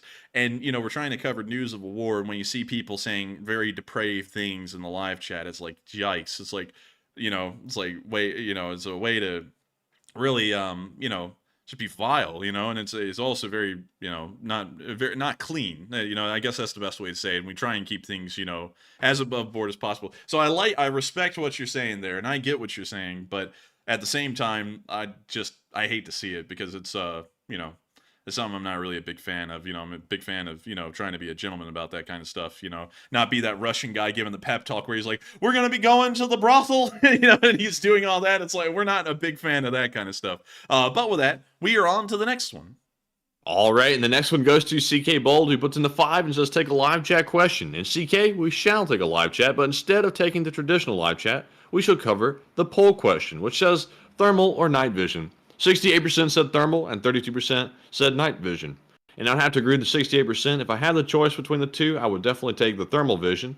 Night vision is good, but in my opinion, not as good as thermal. But Enforcer, what say you? I do think thermal is a huge improvement over night vision. Night vision only, from what I understand, amplifies the light conditions through its ocular sensor, whatever the hell it's called, and it creates a somewhat semi-viewable vision of what you're seeing at night. Thermal will actually pick up heat signatures, and so I think that's a lot more beneficial than night vision is at this point. And so that's what I would pick over the other. I would pick thermal. And so with that, hope that does address that well, and we are on to the next one. And this one goes to Jason Carpenter, who puts in the 5. It says, another great show, guys, and thanks for keeping it real and LSA strong. And I got to thank you so much for the support, and I got to thank you for enjoying keeping it real. And thank you so much once again for helping this channel to keep on running and supporting us. That way we can keep it real. And so with that, we are on to the next one. All right, and this one goes to Wyatt Logan, who puts in the 5 and says, thank you guys, I just got off work, and this is the only place I feel safe watching news. It's so rare to not have political BS. You two are amazing. Thank you, thank you. And thank you, Wyatt. And thank you, Wyatt, so much for enjoying our no politics rule. We make sure to keep it out as best as possible. We've done a damn good job, and I'm just proud to know that the Lee Spring Army prides itself on no politics. So many people, so many of in fact, it's everyone, and it seems like everyone but us, even in the Ukraine war community, loves to espouse their political ideals, whether it be from one side or the other. I find that just grotesque. And, and like, people can have a problem with that or whatever, and people can attack us if they don't like that opinion. Who cares? They're not me. This is my opinion. But I don't like the idea of, and we said this at the beginning of the war, and I'll stick with this until I die. I do not like the idea of using a war where thousands of people are dying a day as a soapbox to promote domestic policies in a country that isn't even being affected by this war in reality. I find that gross and sickening. I don't like the idea of it. news like this, domestic politics should be completely removed from. Partisan politics should be completely removed from. This isn't the place for that. And I thank you so much for enjoying that we've kept it that way for 2 straight years and supporting this channel so that way we can keep this unique kind of culture on the internet alive. You will never find a place that's like this. I have not seen a place like this on YouTube yet. There are slim to none. And I think this is one of the few places where politics is completely forbidden as a topic to talk about or to pick a side on. Although we will critique both sides equally, we will not pick a side and say which one's right or wrong. But with that, thank you so much once again. I hope that does address it well. And we are on to the next one. All right, and the next one goes to Augustin Lara once again, who puts in a 5. It says, if you like Tabasco, I'll send you a full box of my favorite hot sauce, and I'm sure you'll like some of them. Long live the lizard people. And thank you so much for the support. Long live the lizard people. We're friends with Mark. We're friends with the Zuckerberg. We enjoy his company. But I would take the sauce, but sadly, we can't ever eat anything that's mailed to us because, as y'all may know, there are some really depraved, sick psychos out there who have tried to terrorize our lives, and we have dealt with them the best as possible. But we never know if one of those will be crazy enough to try and send us poison. So we have to treat everything with suspicion as far as food goes going through the mail. I do thank you for the offer, though. And if you want to suggest the hot sauce to us, we could go get it and try it. But sadly, I can't try anything food-wise that's sent to us through the mail. But still, thank you so much once again for support. I hope that does address that well. And with that, we are on to the next one. All right, and our last super chat of the night goes to Sick Lid, who puts in a 5 and says the Peace Corps is a branch as well, and they offer the exact same benefits. Really? I did not know that. I'll have to look into that, but thank you for sharing that, because that's mind-opening and mind-blowing if that's true. And so with that, thank you so much once again for the support. I hope that does address that well. And with that, we are on to the next one. All right, and we're moving on to our live chat questions, which are fresh out of Super Chats. And once again, thank you all for the support. And of course, we have our Morse code decoders of the stream first. Up first, we have Cliff Simonson, Mark Hodges, Earl Bernew, Paul Schultz, Kevin J, Rumpelstiltskin, and also Toxic Bananas. They said, LSAers, tonight's Morse code cipher is, the Russians are about as unappealing as ice cream after your teeth have been filed down. Long live the LSA. Ding, ding, ding, ding, ding. Damn, bro, you gonna steal my lines? That's the sound of money. And y'all got that dead on the nail. That was the Morse code message of the night, and I gotta congratulate y'all for getting that correct even right now. And so with that, we're gonna be moving on into Irish Ed's super chat. It's Ed Irish Ed, and also we're going to be addressing 3 live chat questions after that and rounding out due to us going heavily overtime. And so with that, what do we got, Matthew? And Ed put in a 5 and said, LSA Irish Ed here. 1, screw Russia. 2, screw Hamas. 3, they probably have night and thermal combo. Love y'all all LSA. Oh, and by the way, Tabasco is fermented. And thank you for the support, Ed. And I knew that about Tabasco. You know why? Because Matthew and me both got recommended the exact same documentary on YouTube about Tabasco. And it was a very interesting documentary. I didn't know that they fermented the stuff inside of barrels, much like Jack Daniels ages whiskey. I didn't know that. That was very interesting to me. And moving on from that, I do have to agree with your 3 talking points there. I would agree. And I got to thank you so much once again for the support, Irish Ed, and being here with us tonight and throwing in a good loving to the LSA. The LSA is the best of the best. Nothing will ever top it. Ever. And so with that, thank you so much once again. And we are on to the third to last question of the night. And this one goes to Rick Mentor, who says, do you think that directly attacking Iran would/could an unwanted escalation of war? Attacking Iran is not an unwanted escalation of war because if we directly attack Iran, it's a very clear consequence that there most likely will be a conventional war that could follow. So I would say if you attack Iran, I feel like you would assume that a war would probably start or there's a high chance of it happening. So that would be my answer to that question, I think. And so with that, we are on to the second to last question of the night. All right, and this one goes to Adventure Camping Zone, who says, does the winter air help cool down the artillery barrels and preserve them longer? I don't think so, because the temperatures that most barrels, rifles get to, it doesn't really change much with temperature differences, because the temperatures we're talking about with rifle barrels, they can easily get up into hundreds of degrees if you fire them heavily over a short amount of time. And change in like 40 degrees from, you know, the normal average temperatures in the summer to what they are in the winter, they're not really going to create that much difference for a rifle. And going off of that, I have a feeling it probably wouldn't change that much for the artillery either. But that's just based off of my knowledge of rifles. And so with that, I hope that does address that well, and we are on to the final question of the night. And so, who is the lucky last person to throw in the lucky last question of the night? And that viewer is Quantum Fighter, who says, do you think the Swedish EQ is being tested for winter and Arctic conditions, and have the Archers arrived at the X? The Archers have arrived, as well as the CV-90s and the STRV-122s, and the Swedes, I don't think they're trying to test them, because a lot of their stuff has already been experienced in one form or another. They had CV-9040s in Afghanistan for a little bit, and they did end up engaging Taliban forces, and from what we heard, it was very successful from the very limited engagements they had. So that was proven. The STRV is a proven design because it's a licensed copy of the Leopard 2, and that was a really good design. So I have a feeling that they're really sending this stuff either because they're trying to get new stuff and they're making room for it, or they are just sending it for posterity's sake, because Sweden is one of the few countries in the world that actually does things just out of raw posterity's sake with really no benefit involved. That's due to their special kind of a Scandinavian culture. Scandinavian cultures have a big thing about sharing, and it's weird. I'll have to go into that some other time. And I say weird in a very interesting and good way. So if you're Swedish or Norwegian or Finnish watching this channel, don't think that's a bad thing. It's weird in a very interesting way, different than every other part of the world. But with that, I hope that does address that question the best I can. I think the equipment is just there really for posterity's sake. But we have reached the end of tonight's stream. I've got to thank every single one of y'all for being here with us tonight and enjoying this news. Of course, we try and make it as enjoyable as possible, although the war is a war, and and that speaks for itself. I do thank everyone so much once again for watching. If y'all have enjoyed this stream, make sure to hit the like button. We've gotten up to 2,100 likes nearly. We could probably get way beyond that if everyone hits the like button.